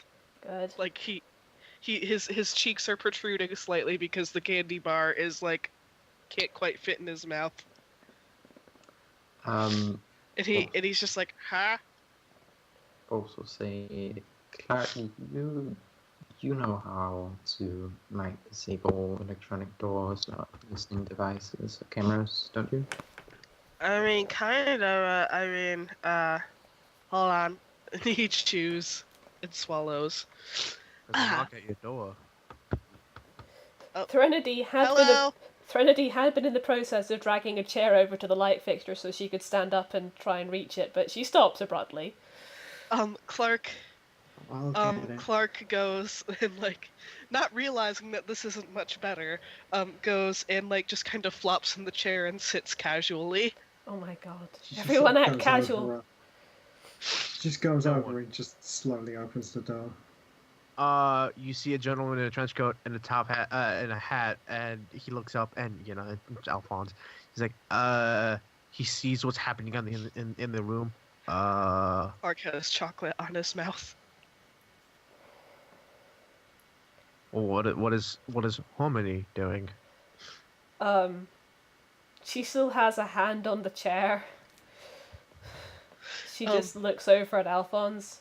And Clark is sitting in it. So hey, we found the room. He's gonna take a step into the room. If Claire will let him. Yeah, she just sort of opens the door to let him in.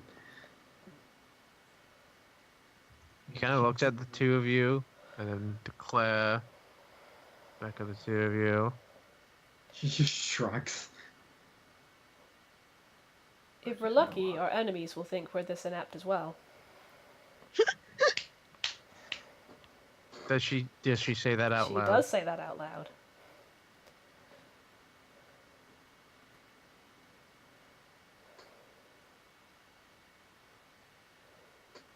He opened his mouth. Nothing comes out. And he closes it again. Also, Clark is talking to the ferret, meanwhile.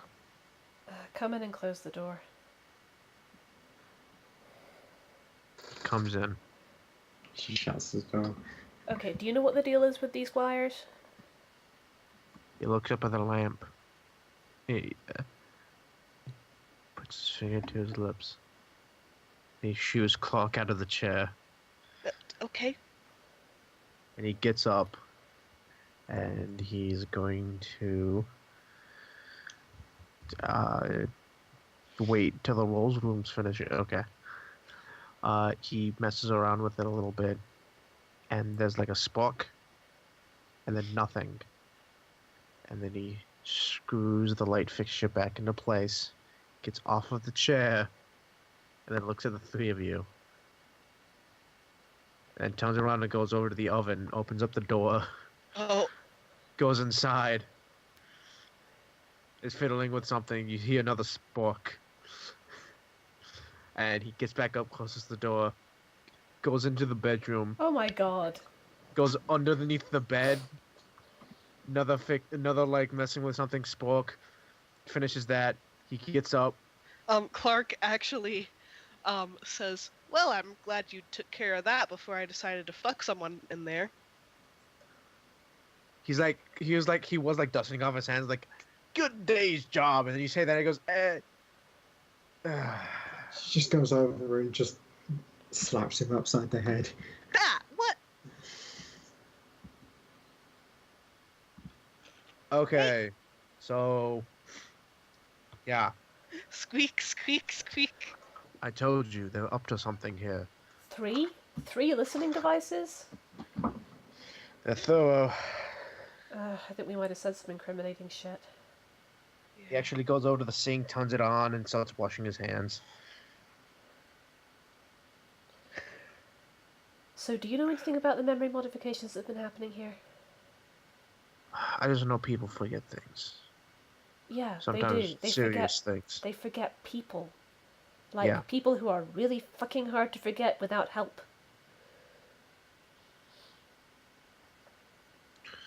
That Raphael guy? Yeah, he used to work in virology. The director there, they started to remember him, and then it's like the information was just gone. Gone? Yeah, no, that's how it happens. One tried day to I'm ask- afraid I'm gonna wake up and not remember anything. I tried to ask Lost if he had any ideas, but best he can tell is just, if it happens somewhere in the science building. You want what's worse is if I don't remember, because I'm so paranoid, I write it all down, everything that happens, and I can't remember if, I don't know if it's just paranoia, if it's actually happened, but sometimes I forget little things, like, you know, the things that you would normally forget, right, like on an everyday basis, but I never know if I'm actually forgetting it or if they've taken it from me. Well, if it's not anything big, you're probably in the clear. Like your child. What? So, Axel hops Sorry. off of Clark's head, goes over to Alphonse, looks at Clark, looks at Alphonse, looks at Clark. Head tilt, squeak, squeak. Axel goes over to Al's hand and holds out a paw to shake hands.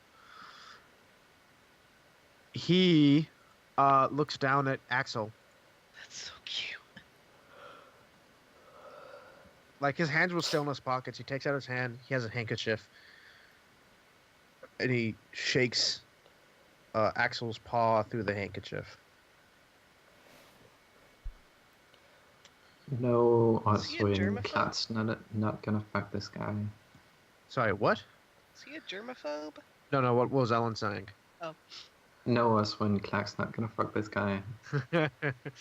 He wouldn't be interested anyway. So he puts his hand back in his pocket and he's like, anyway, I'm so paranoid so often. We'll fix it. It's hard to know what's real anymore. Well, we can help with that. With any information Hell, you if have they to help. can take memories, what says they can't give memories? Almost certainly yes. Listen, Dick Tracy, what do you know about Tower? Look, Dick Tracy.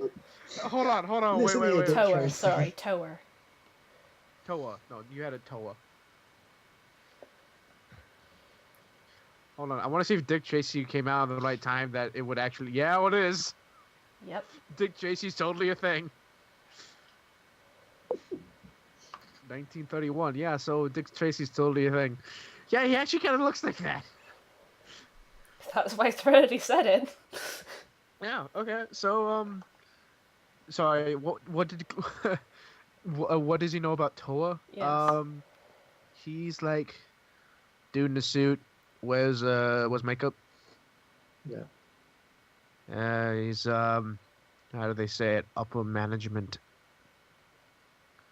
Figured Yeah, that our from how he handler presents looked... himself. Yeah, our handler looked pretty, Terrified. unsettled, yeah. Clark goes, I flirted with him. He flirted back. It was interesting. He had Toa this... is. Good.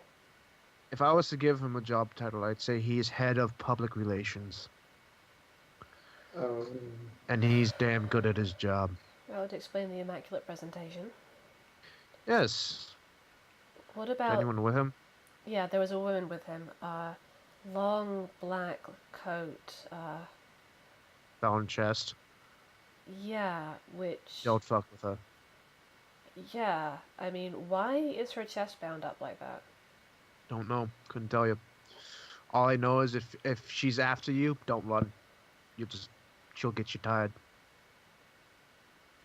Good to know.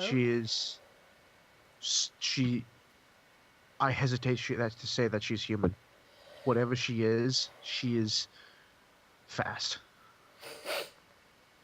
She got a name? I don't know. She doesn't talk.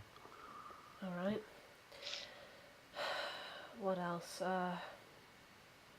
Funny background event. Clark and Axel being adorable. Yes. Good. Clark's not even paying attention. He's just playing with Axel. Those two and a handful of others are, I wouldn't say the elite circle, but they're definitely up there. They have influence. So they're probably bad news.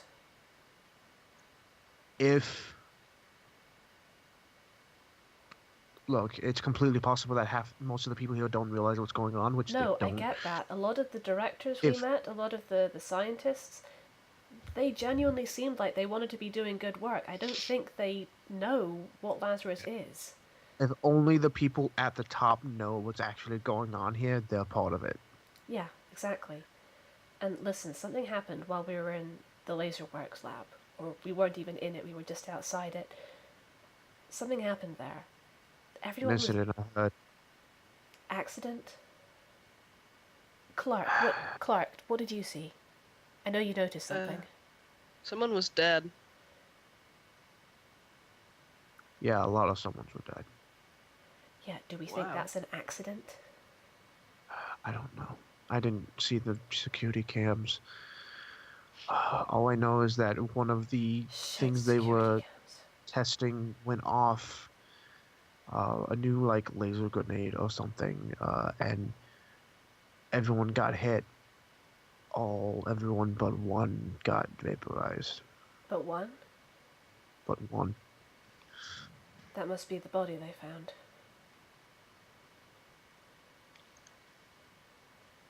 Why did one not get vaporized? Because he was the one who threw it. Possibly. He may have just gotten lucky and got half of a bolt or something. I don't know. Not that lucky if he still died. Oh, yeah. Luck is a relative term, I understand. Listen, though, they have security feeds. Clark, Did you do anything? Clark sneaked up to get a closer look. They might Who saw it? Tower, probably. Tower. Toa? Mhm. He might come around and ask follow-up questions. Just be honest. Be as honest as you can with him without actually revealing anything. And the Yeah. man has ways of getting you to talk. You start saying things without even realizing you said them. Evergreen, he looked in my eyes and he was trying to do something. Yeah, that's happened to me too. I am not fond of people who try to mind control me. I don't even know if it's mind control. Close enough for me. Yeah, fair enough. Look, I told you some fucked up shit's happening around here. Yeah, getting that. And the more I find, the more I like look around, I swear, the more they start following me.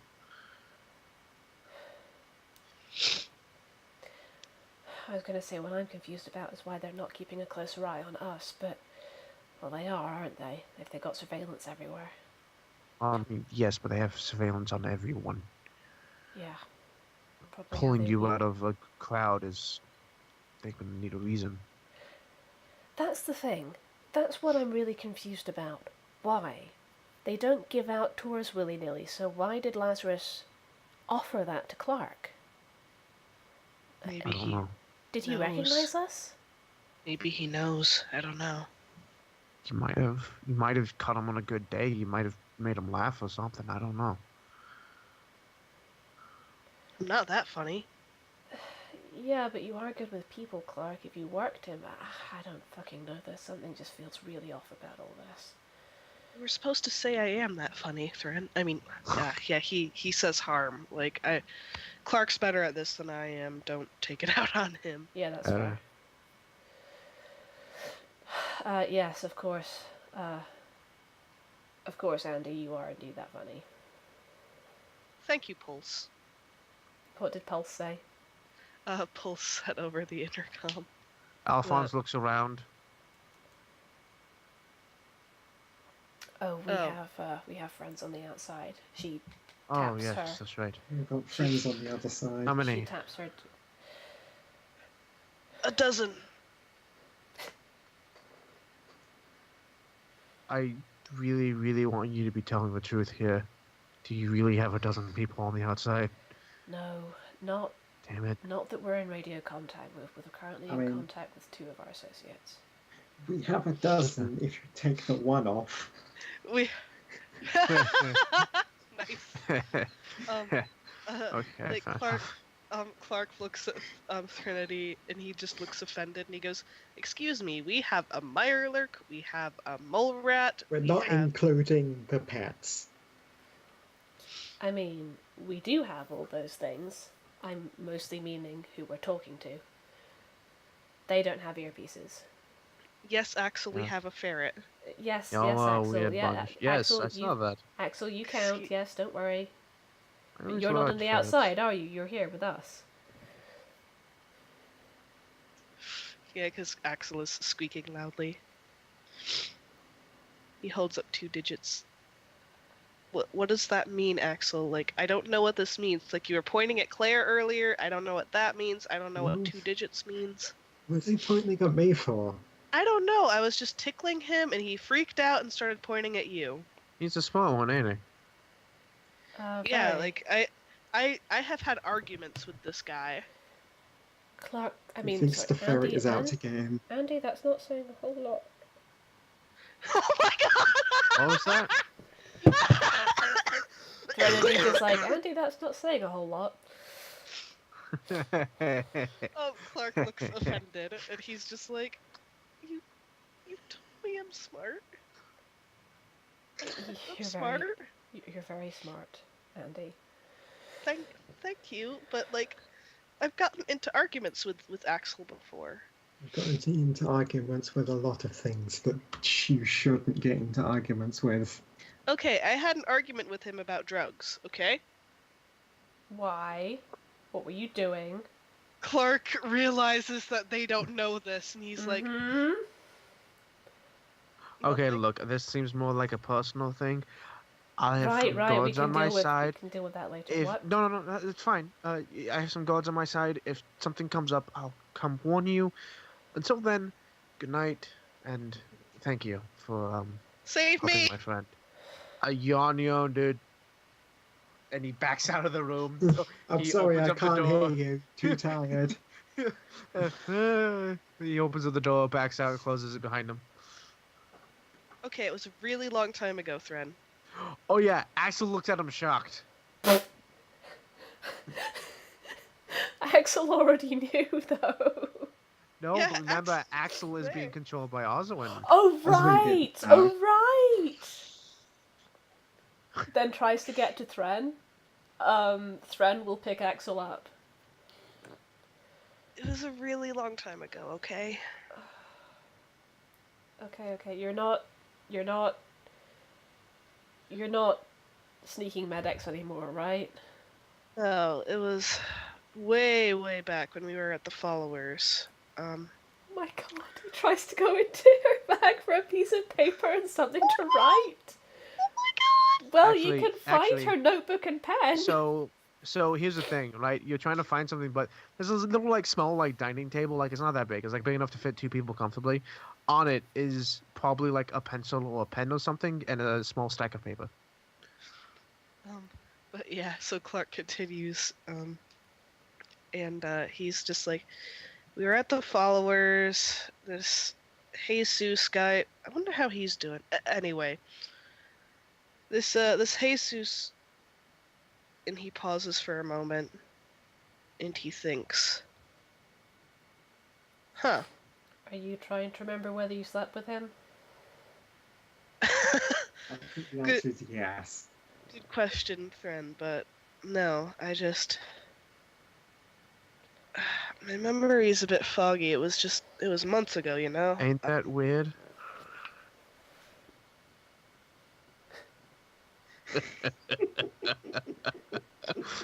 I mean, there are whole swaths of Clark's background he doesn't remember. And we're in this facility. Oh, you great puppy. Yeah, this all seems to be slowly dawning on Clark. It's quite possible that he was just in a drugged up stupor and he honestly doesn't remember, or it's quite possible that his memories were taken. And the thing is, he may never know.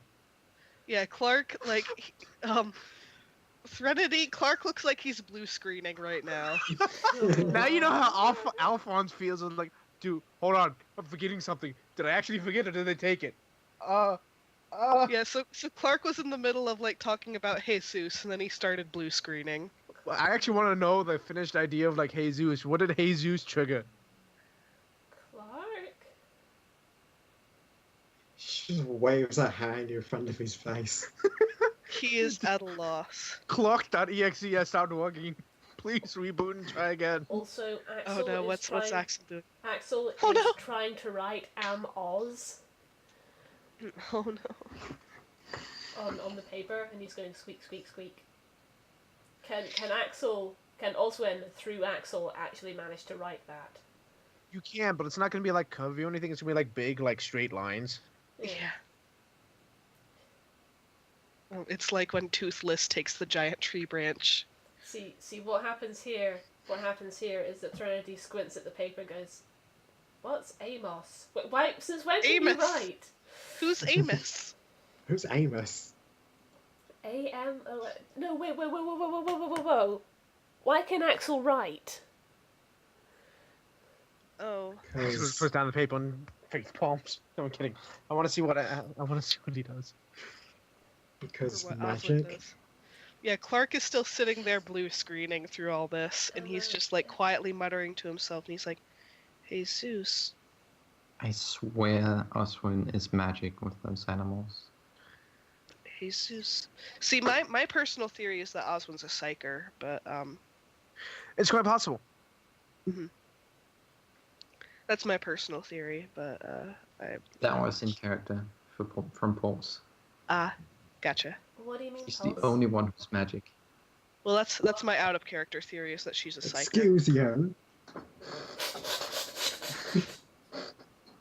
Magic isn't real. Claire's Except for magic in Oswin. other ways. Don't. Okay, He so sits Axel behind puts Anne. Axel puts down the pencil and he sits behind Anne and he sits behind Oz. Oz. Oswin?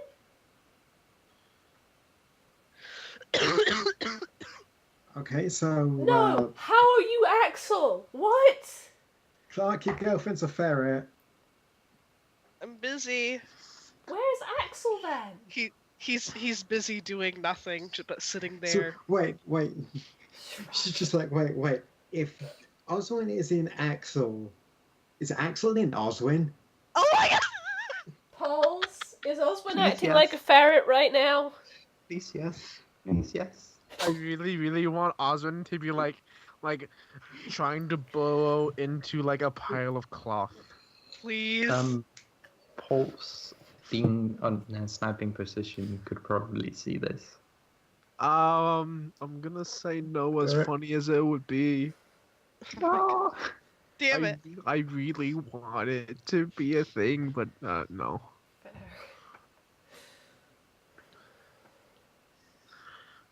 Okay, so I guess maybe Axel's just a passenger right now. Okay, what did they do to... Okay. One impossible question at a time, so we won't worry about Jesus or drugs or why Oswin is suddenly a ferret. Now, This is out of going to be character, I have a awkward. question. Mhm. When you paused, you said Jesus and then paused. Was it that you didn't remember who Jesus was? No, He It- realizes that he it's- doesn't remember how he met Jesus. Yeah. he That's what- realized that, and he also realized that Jesus. He realized in hindsight he doesn't remember exactly what the comment was, but he remembers that Jesus. It was a long time ago, so Clark Yeah. and I both don't remember. Yeah. But Jesus made Clark made some sort of comment that should have been new information to Jesus, but it wasn't. I don't remember what it was. I don't remember either. I want to go back and listen. Yeah, I'm gonna have to go back and listen to it, but I really want to know now. Yeah. Like if he was who he said he was, it should have been new information to But him. also, how paranoid is Clark now? Very. I'm glad. Okay, so we're resting up here for the night. What? My head. Oh my god! What? What happened now? Axel. Axel looking is at Clark. looking at Clark, arms crossed, foot tapping. Oh, right. Do you think maybe this is a conversation that should be had when we were all in our own bodies? Clark sighs, goes over and scoops up Axel, and he goes, "Okay, look. That Jesus guy offered me drugs, wouldn't let up. I took it, and I took a hit. It was one time. It was months ago. I haven't touched anything since. Okay? Yeah, Axel bit me for it. That's why my ear's scarred up now. And that's the argument we had. I just imagine Axel currently being like a mute rocket raccoon. Oh my god. And he looks at Axel, and he just kind of looks sad after he's got the tiny paw slapping his face. And he goes, it's not very nice. You really shouldn't do that to your boyfriend, or fiance. Thank you, that's much better, after the boop. Okay. Now that we've got all those revelations, my head hurts so much. Okay. Listen, we need to figure out what we're doing tomorrow. Assuming they don't come after us in the middle of the night, we need to Should we head keep out. watches? That might not be a bad Or- idea, actually. I've got an idea. I can maybe set up a trap in the doorway. can chimes or something. Sure, yeah, that sounds like a good idea. And he will rig up some can chimes and stuff like that. I mean, the only other person who's likely to come in is our be-trench coated friend, and he would probably have the sense to knock first. Yeah, so locked door, can chimes. We got this. We'll be fine. Alright. And you two on the outside, you keep careful as well, okay? I mean, sort of on the outside. I mean, your body is on the outside, Oswin. My head. Clark looks at Axel, who is pointing at Claire again, and he goes, Oswin, I don't know what that means. What? Oswin, squeak once if you are going to stay there all night, and squeak twice if you don't want me to go get your body and bring it back to the cart. Wait, her body's not at the cart? So... Oh, it's right, set they up have It's for at the camp. camp. Yeah, that's right, my bad. Scratch that then.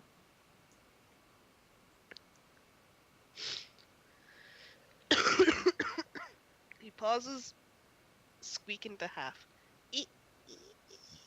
But It's kind of a drawn-on squeak. okay, can you like how else does she communicate? Okay, Axel. 1 for yes, 2 for no. Are you planning to stay like this all night? No. Would you like Pulse to leave your body where it is?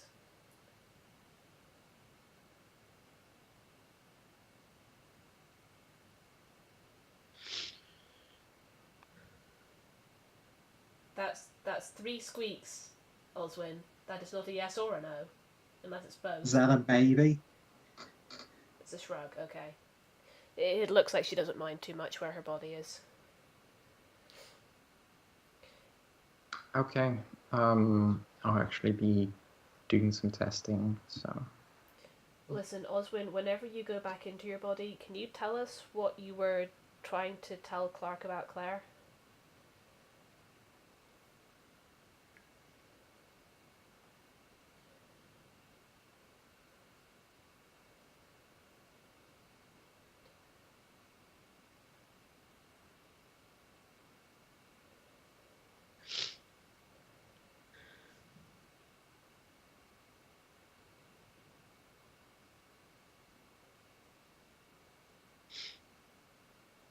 He rolls his eyes, goes over to Claire, and makes the come here motion at her. Clark gets up and heads over. Right. Just goes over. I think he's telling... Boop! Oh my god. Boop. Clark stares and he goes, "Are you fucking kidding me?" Did Oswin just want to boop Claire? Because that's precious. Clark sighs and cuddles Axel. All must be boopined. The boopening. The boop. Threnody just kind of pouts a little and goes, "I didn't get a boop." Clark holds Axel out to Threnody. Boop. Good. Yay! Alright, so I guess we're settling down. Ow. Mhm. My eye is so itchy. Oh, I'm sorry, Daddy. I am putting water in it, and it is doing nothing. Clark just kind of flops on the couch. How many beds are in this room? Or in this... There's one big bed. Alright, who wants to share the bed and who wants to take the couch?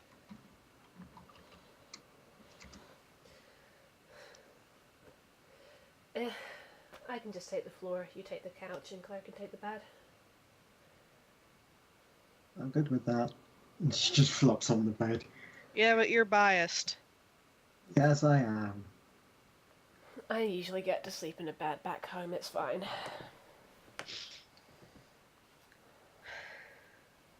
And Clark a snooze. So, what did y'all decide on doing watches or no? Like I said, Clark rigged up some can chimes. Okay. Um, You all get dressed. And then, can y'all hear this? Yes. Yep. Yeah, you hear that. Thren jolts awake. Yep. Can Pulse do something during the night? Oh, sure. What is Pulse doing? She'll test the boots Okay. because now it's dark The and long now fall she's boots. safe. They were great. Long for boops. Yay! Yay. Okay. Now people can drop from orbit. Oh my god. You're right. Technically, they could drop from orbit, but I think the friction might have another issue. Yeah, I mean, yeah, that's true. Anyway. So Yes. yes, there's a knocking at your door. Clark jolts awake. Threnody gets up, looks at Clark, looks at Claire, cautiously approaches the door. Is there a peephole? No, there's not. Clark has his wrist weapons ready. Threnody hovers by the door. Who is it?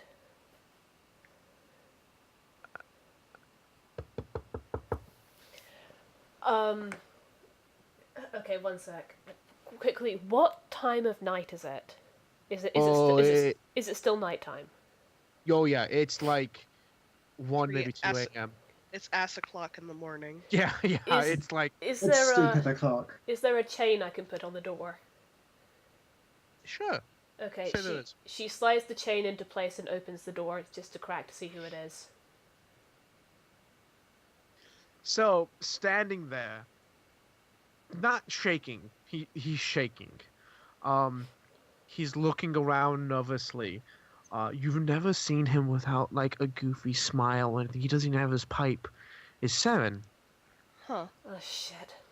She sees how shaken he looks and just immediately closes the door, slides the chain off, opens the door and says, "Okay, get in, quick." He comes in. He looks around and immediately sees Clark and goes, "I need you." What? She closes the door. Saren, what's wrong? What happened?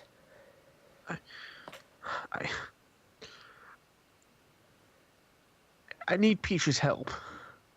For what? What happened? What's going on?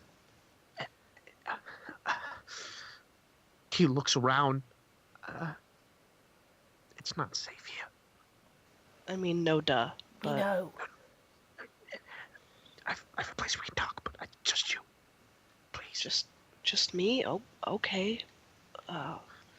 Wait, Um, seriously? You're asking to take him away alone in the middle of the night? Clark kind of looks at Thren, subtly taps on his wrist, and he's like, "Don't worry about it. I'll be okay." You hurt him, I end you. Thank you so much. And he takes you out of the apartment. He looks desperate, like utterly desperate. Like he's like looking around, fidgety, nervous. He looks like he might be on something. That's how bad it is. Can I? Wow. Can Like I? not like he's actually on drugs, but like you've seen this kind of behavior in like addicts in withdrawal. He's like, he's freaking out. Hatra, I'd like to roll insight on this. Okay. Yeah, I think I will too. 15.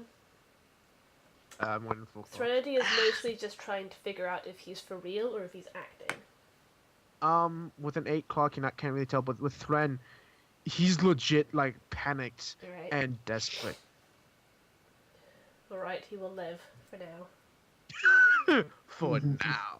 So he takes you out of the apartment building, and he starts taking you.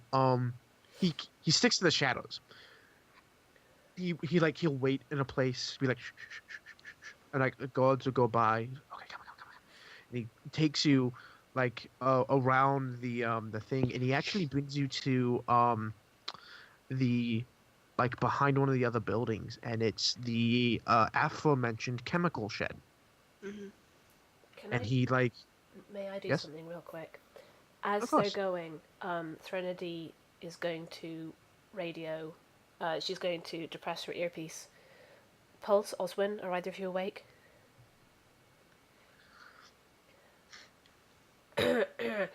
Pulse, How late at Oswin, night is wake it? up! How late at night is it? It's Like, ass o'clock in the morning. Yeah, it's like 1 or 2 a.m. in the morning. Oh, AKA okay, ass just 1 or o'clock. 2. Then Pulse is awake. She's currently in free fall. Oh my god. She'll answer, If you're in but it's free a lot fall, of it's static. actually really hard to keep your legs pointed at the ground. Pulse is used to flying, so I think she Fair will enough. manage. You get a lot of noise.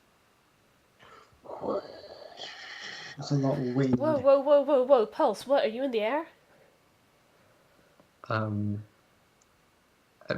a few seconds go by, and Pulse will come back up. Yeah, what is it? Listen, Saren just showed up in the middle of the night and... Well, sorry. Saren just showed up out of nowhere and dragged Clark off somewhere. We think he's legit, but can you just... He headed, I think he headed outside. Can you just keep an eye out, see if you can see them? Oh no. Oswin's like, what? Does Pulse normally have eyes on that area? And if not, Well, since you hit the ground, you have to fly back up and look again. The issue is that it's going to be your perception against those stealth because they are actively stealthing to hide from the guards. yeah. Pulse will get pop just to have like zoom, and then she'll fly up and try to find a good viewing angle. Clark, roll me stealth. Okay. And the thing is, if you roll badly, the guards might spot you. So it's a catch-22. That's fine. Threnody has, I'll wait and see how this resolves before I continue that sentiment. Did I pass? I'm just trying to figure out if I should put... Oh no. So like, Oh, Saren.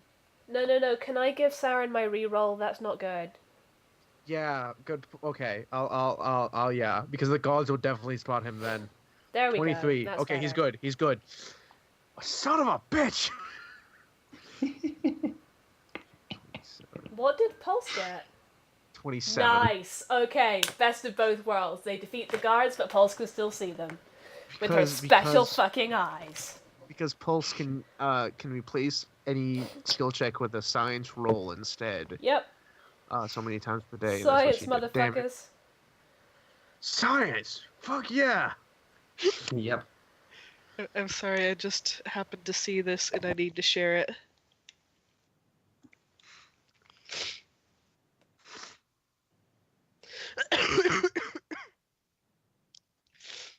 Okay, what the hell? Andrea Was that says, your my science alpha brand! Expectro Petroleum. Expecto Petroleum. Petroleum! Oh my god. Petroleum. No. You know what would be funny if there was some kid, right, from that like a muggle, not muggle born, like muggle born a wizard. I can't remember what they're called. Muggleborn. Muggleborn wizard. Oh, they just muggle born. Okay. Muggle born wizard, and like he's like expectro petroleum, and it just covers the entire room in like gas. Oh my god. As you do. Oh. So, Ellen, stop flying. Yes. Sorry. Whoa. Threnady's passed on that. I will be back in a moment. Continue without me. I just really need to splash water in my eyes again. Sorry. Ellen. Roll stealth. Okay. God, again? Look. I have 6 uses. I'm gonna use them on the important stuff. No, I'm saying, but you got exactly 27 again. Yeah. So you're able to fly and you're able to stealth to like diving in and out of clouds so that they can't fly you. You are able to find Saren and Clark sneaking in the shadows as they make their way to the other side of the grounds.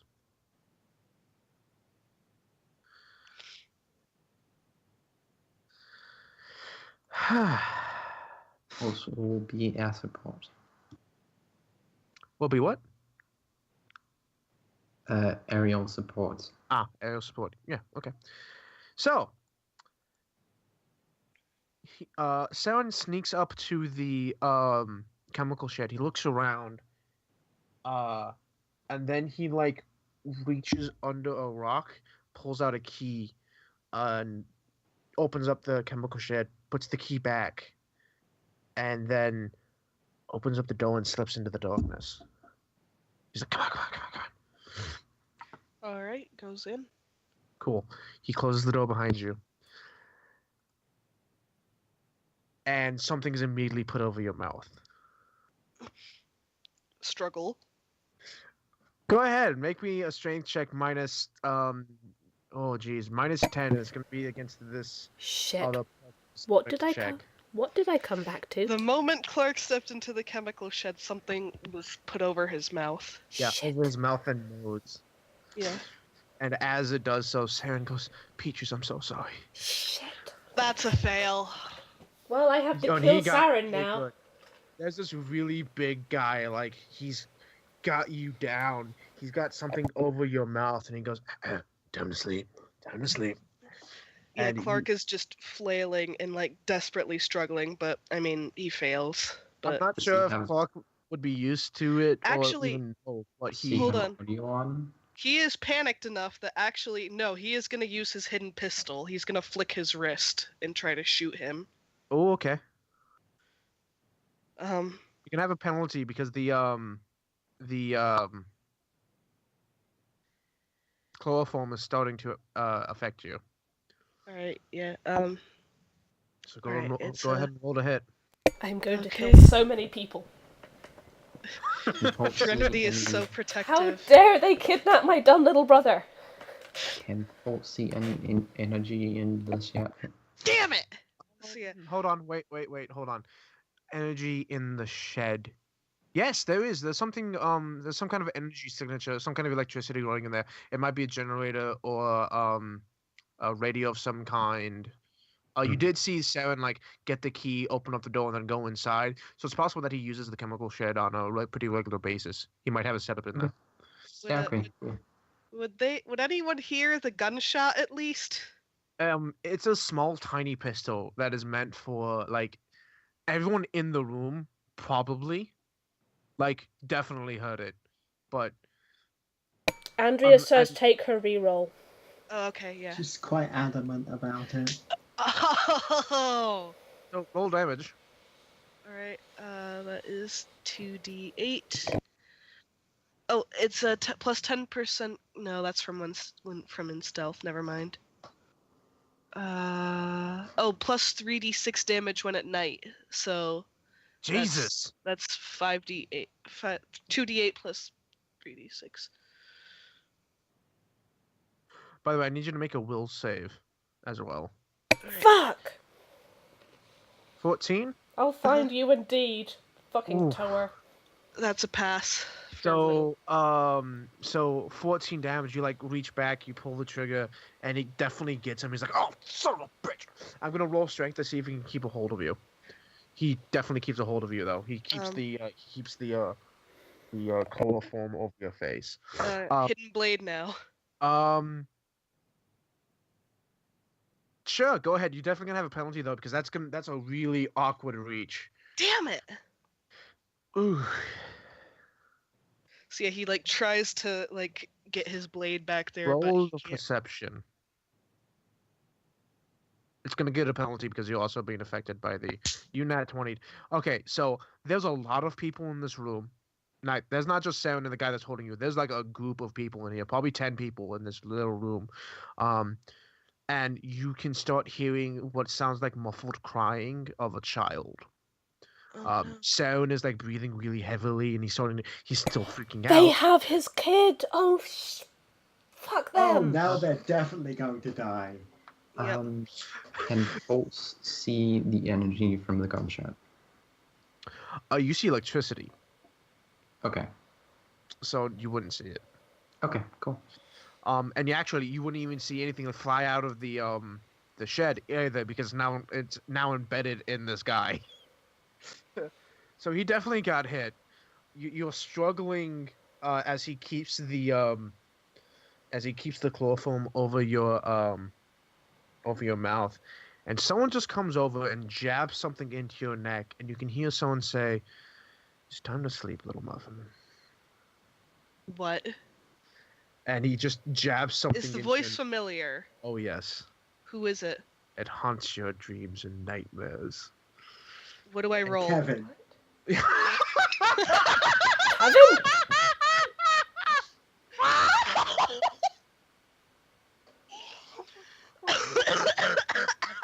The bird was out to get you all along. Alright, so what do I roll to figure out who it is? Oh, you don't need to. You know who it is. You remember is- the voice. is- Especially considering how like often like Threnody has been like, if I can't do it, you kill him. It is without a doubt Raphael. Fuck. Somewhere in this darkness, he is standing, and he has jammed something into your neck, and he has put whatever's inside of it into you. Oh, Fuck. shit. Fuck. Holy shit. So yeah, Clark goes limp after massive struggling and shooting and stabbing. You will be conscious for a very short time, but your body's basically not doing anything. You can actually see the darkness as it begins to crawl over you. As you go limp, you're just dropped to the floor, like you just like the guy just lets go of you and he's like, "Fuck, son of a bitch, got me!" Oh, and he stumbles around in the darkness.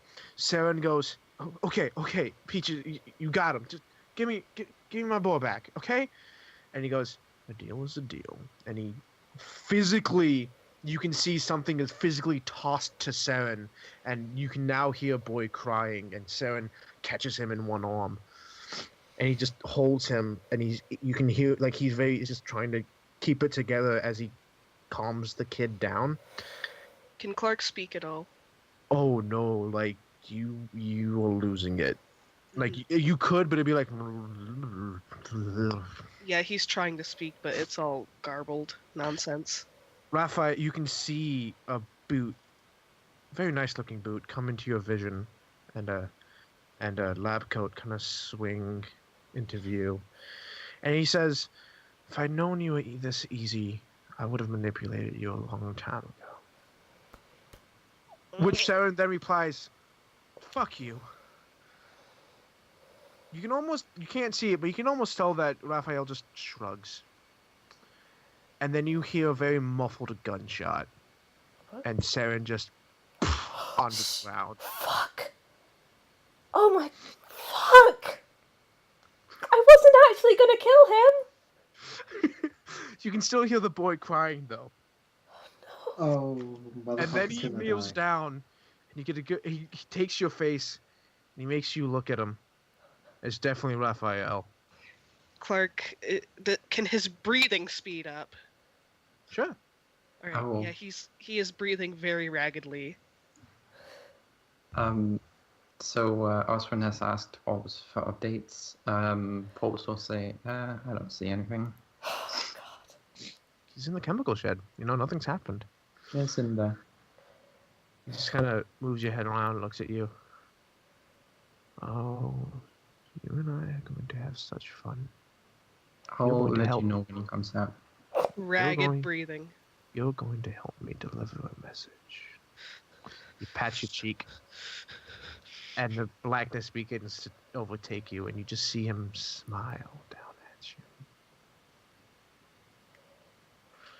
Back in the apartment, what are y'all doing? Pulse, have you still got eyes on Clark?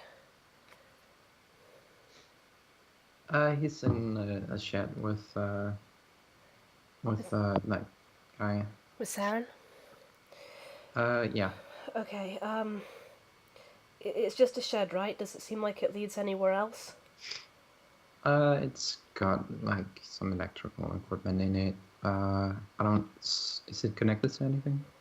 No, but it is just a stone's throw away from the from like the engineering department. It's just like a maintenance shed. Yeah, it's just like a Yeah. maintenance shed where they keep some of the more chemicals that they don't want to keep in the building. Mm-hmm. I had good eyes on him, so I'll let you know when he comes out. Please do. Jesus, it just this doesn't feel.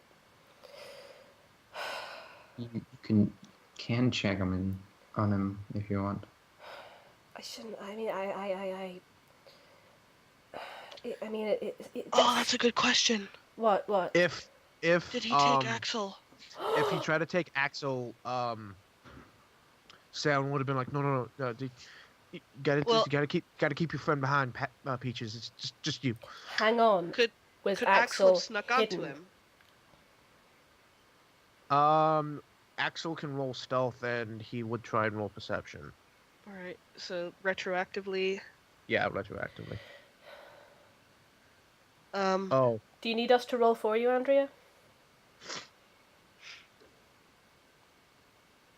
All right. That's the perception roll.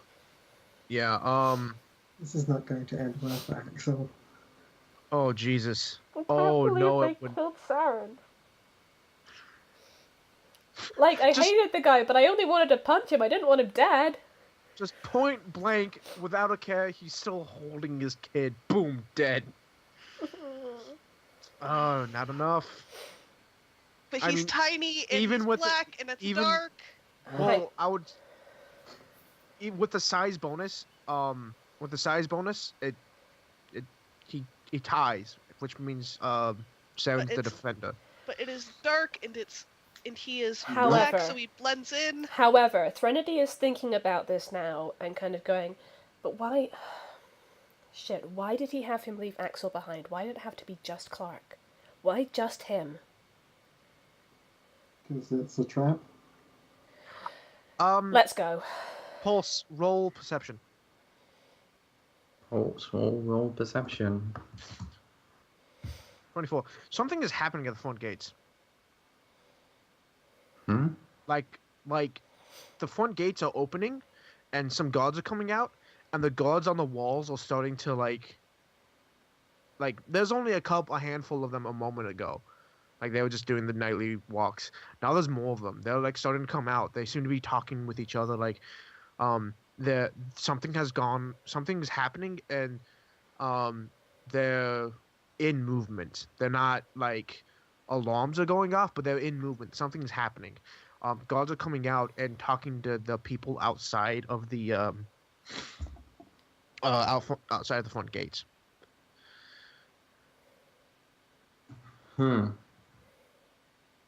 What are they up to? If you want to find out, you'll have to go over to go to them.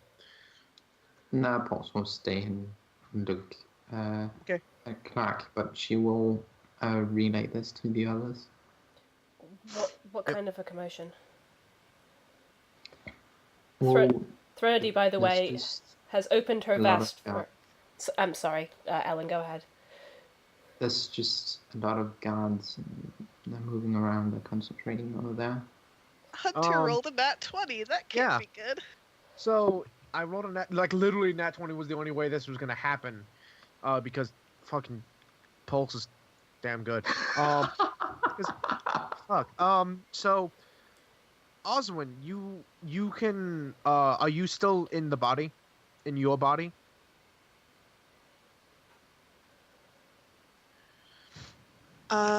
Oswin, if Clark's been gone for quite a while, she would have gone back into Axel's body since she did use it right before midnight, so she would have another use. Okay, well, Axel would have been in the apartment. Threnody has, like, as soon as they said, It depends on whether or not Thren and Claire said, let's go yet. Yeah, basically, Thren said, okay, as soon as Claire said, it's a trap, Thren says, we're going, and is basically opening her vest for Axel to jump in, and legging it to the door. Okay, It all depends on how the order of events is. 'Cause as soon as they start going, Osmond will switch over. So, but if this happens before then, I think Thune would have took Axel anyway, Yeah. just in case. Yeah. Okay, but it's the issue is if you're in your body, you get a piece of information that might prove relevant. If you don't, you are then involved in the attempt to find Clark. So because a lot of this is happening all at once. Okay, real Yeah. quick then. Oswin, where are you right now? I'm at the camp. What do you see? So if you look out from your makeshift camp, the doors are the front doors, and then the doors after that are wide open. There are several guards outside that are like talking with like the merchants and other people that are outside, and they're like, and you can overhear them saying like, we have reports of raider activity coming our way. We need to get everyone inside to make sure it's nice and safe. We're gonna lock up for the night. Make sure the threats moved on, and we don't want you outside just in case something might happen. So people are starting to file into the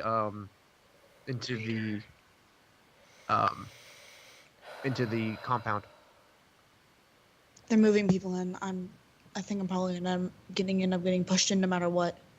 Just try and make sure you stay with Pulse, okay? You two find each other, stay with each other, okay? We need to have... We need to stick together as best as possible. I know we're split up now, but... I'm looking over back. Plus, can you get down here, stuff? I think like if you don't come down here, you and I are gonna be separated. Wait, are they gonna come for you? They're pushing everyone in. Yeah, no, it's totally up to you whether or not you want to stay, but they're like encouraging you to come along because if you're out here when the raiders come by, they can't guarantee that you'll be safe. I'd rather take my chances inside, honestly. Yeah, I mean, it might be a ruse, but if it isn't, then there are raiders out there and you don't want to get messed up in that shit. It could even be the same people who took Alphonse's friend. I'm not gonna be let inside, and if Okay, well... I can just drop in. You need me. Okay, Oswin, come inside and we will try and find you, okay? Quick question, did Pulse happen to give Osmond a stealth boy or leave one behind? Pulse has left. I think she's taken one with her. She pretty much always does that, but she's left the other two behind. She'll take both of them with her, and then Okay. No, that quick question, because I don't know if, because I don't remember, I didn't listen to any part of this part of the session about the camp. What pets are with me? Or did we leave them all at the cart? Which ones do you want with you? I kind of want Kevin. Okay, yeah, you can have Kevin. Okay, Kevin and Rex then. And note, you do not have your Pip-Boy because we took that off. Yeah, that's fair. Okay. And you kind of need Pulse to put it back on, or Threnody. She'll leave it off because the last thing she needs to be is a vault team if they do if they were to scan her Pip-Boy and figure out vault in case they do have information that kind of singles her out of who she is. Yeah. But I don't think Smart Talk said anything about the bird yet, so. The bird, man, the bird. Anyway, so yes, okay, so the thing is, what's happening is Clark is in the chemical shed. Claire and Threnody are leaving the apartments to go find Clark. Oswin is being shepherded into the compound, and Pulse is flying around the tower, keeping an eye on the chemical shed. Correct? Yes. I believe so. Okay. Also, Osmond has moved because she's used to having Axel on her head. She misses that. She's put Kevin on her head. Oh. Okay, one retroactive thing from Bucky. What is it? Oh, you know what? Make me a will check. Just like, can you fight through? Can you fight through the haze to be able to spit at him? All right, my will is 80. Just FYI. Yeah. Ah. I'm gonna say it happens. You're able to spit in his face. So instead of fading into darkness, when you spit on his face, he doesn't even pause, and he just slams the butt of his pistol against the side of your head, and you're out.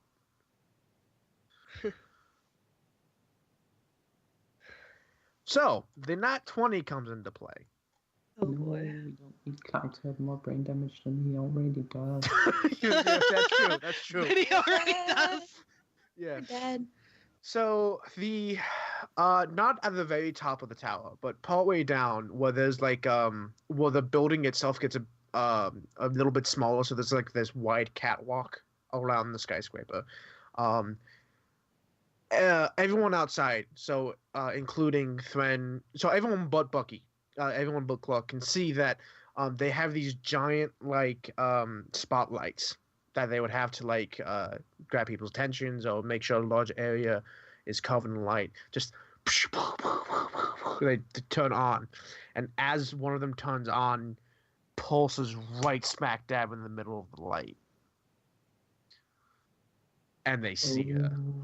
Oh, shit bullets. It was a D20 perception check to see if they see anyone, and they nat 20. So Also get behind the cloud and loosen Okay. the- they start like, hey, there was something up there. It was flying. Is it a Valkyrie? I don't know, man.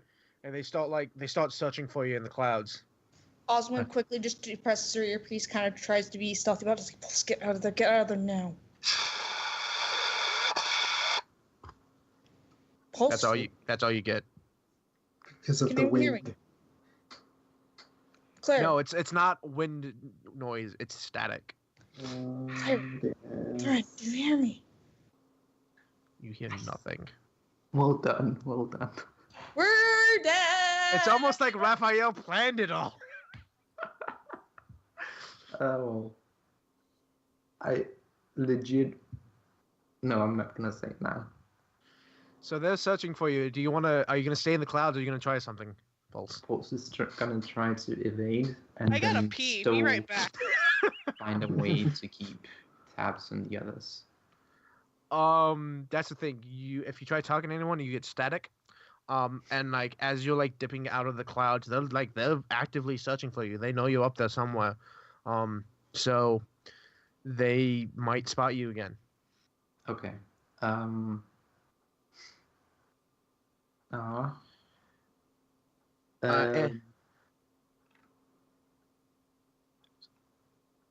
So so people know that one of our players has to leave, so I'm gonna try and wrap this up.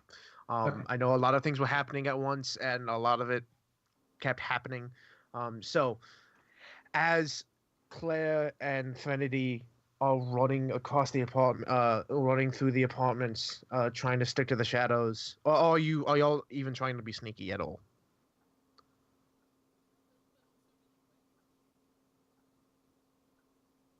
Hello? Well, us or Yeah, Threnody and Claire, are y'all trying to be sneaky, or are you just booking it to where they were? I don't know. Probably, maybe a bit of both. Fast sneaking? Power sneaking. Power sneaking. Any preferred thing from Dally? I think she might still be washing her eyes. Hi. Hi. Oh, there she is. Hi. How Oh, long yes. have I been muted? A while. Damn it. Depends. Oh well. How long? What was the last? What did you hear? I was having Threnody depress her earpiece and say, Clark, Pulse, Oswin. Yeah, nothing but static. Static. Oh damn it! I can't believe I was muted for all that. Oh well. So my question is: are you running towards the chemical shed? The chemical shed. You know it's the chemical shed, or are you? I sticking was to the actually shadows? saying the exact same thing as Smarty. I'd like to be stealthy but also quick, so keeping to the shadows but walking quickly. Okay. So as Thren and Claire keep to the shadows, but they're moving as quick as they can, and it's hard because not only are the spotlights covering the sky, there's covering the grounds too. They're making sure nothing's wrong. They're looking everywhere, and you make as you're running across the chemical shed. Oswin, what are you doing? She's trying to look inconspicuous, which is hard with a pink Pink flamingo flamingo, on yeah. your head. And it's just Okay, trying what to- did I come back to? We're wrapping up. Oswin is wearing she's, Kevin. she's kind of like slowly looking around, trying to possibly stealthily try to move towards like the side of the crowd so she can break away and That's gonna be a Sneak off. stealth roll for next session. So as you're trying to make your way through the crowd and you're trying to be, sneaky about it, Pulse is trying to get out of the clouds without being spotted. No one sees a single wagon pull away from the camp, from the compound, and head south. Oh no. And we'll end the session there. What did I miss? No. Shit's gone to hell. take Clark away. No. And you couldn't tell the time to sleep muffin thing and shooting Saren was how I wanted to leave last session off, but I knew we wouldn't get to it in time. Oh my god. They're Oh. taking Clark away. You know what you've done, Hunter. Thank you all for playing with me Hunter, today. you've condemned you, the Dally. entire labs to die. Thank you, Dallas, for True, streaming. everyone's dying. Oh my god. And thank you all for listening. Can I let Clark go off alone? Oh god. Okay. Thank you everyone. Take care. And good night. Rip Clark.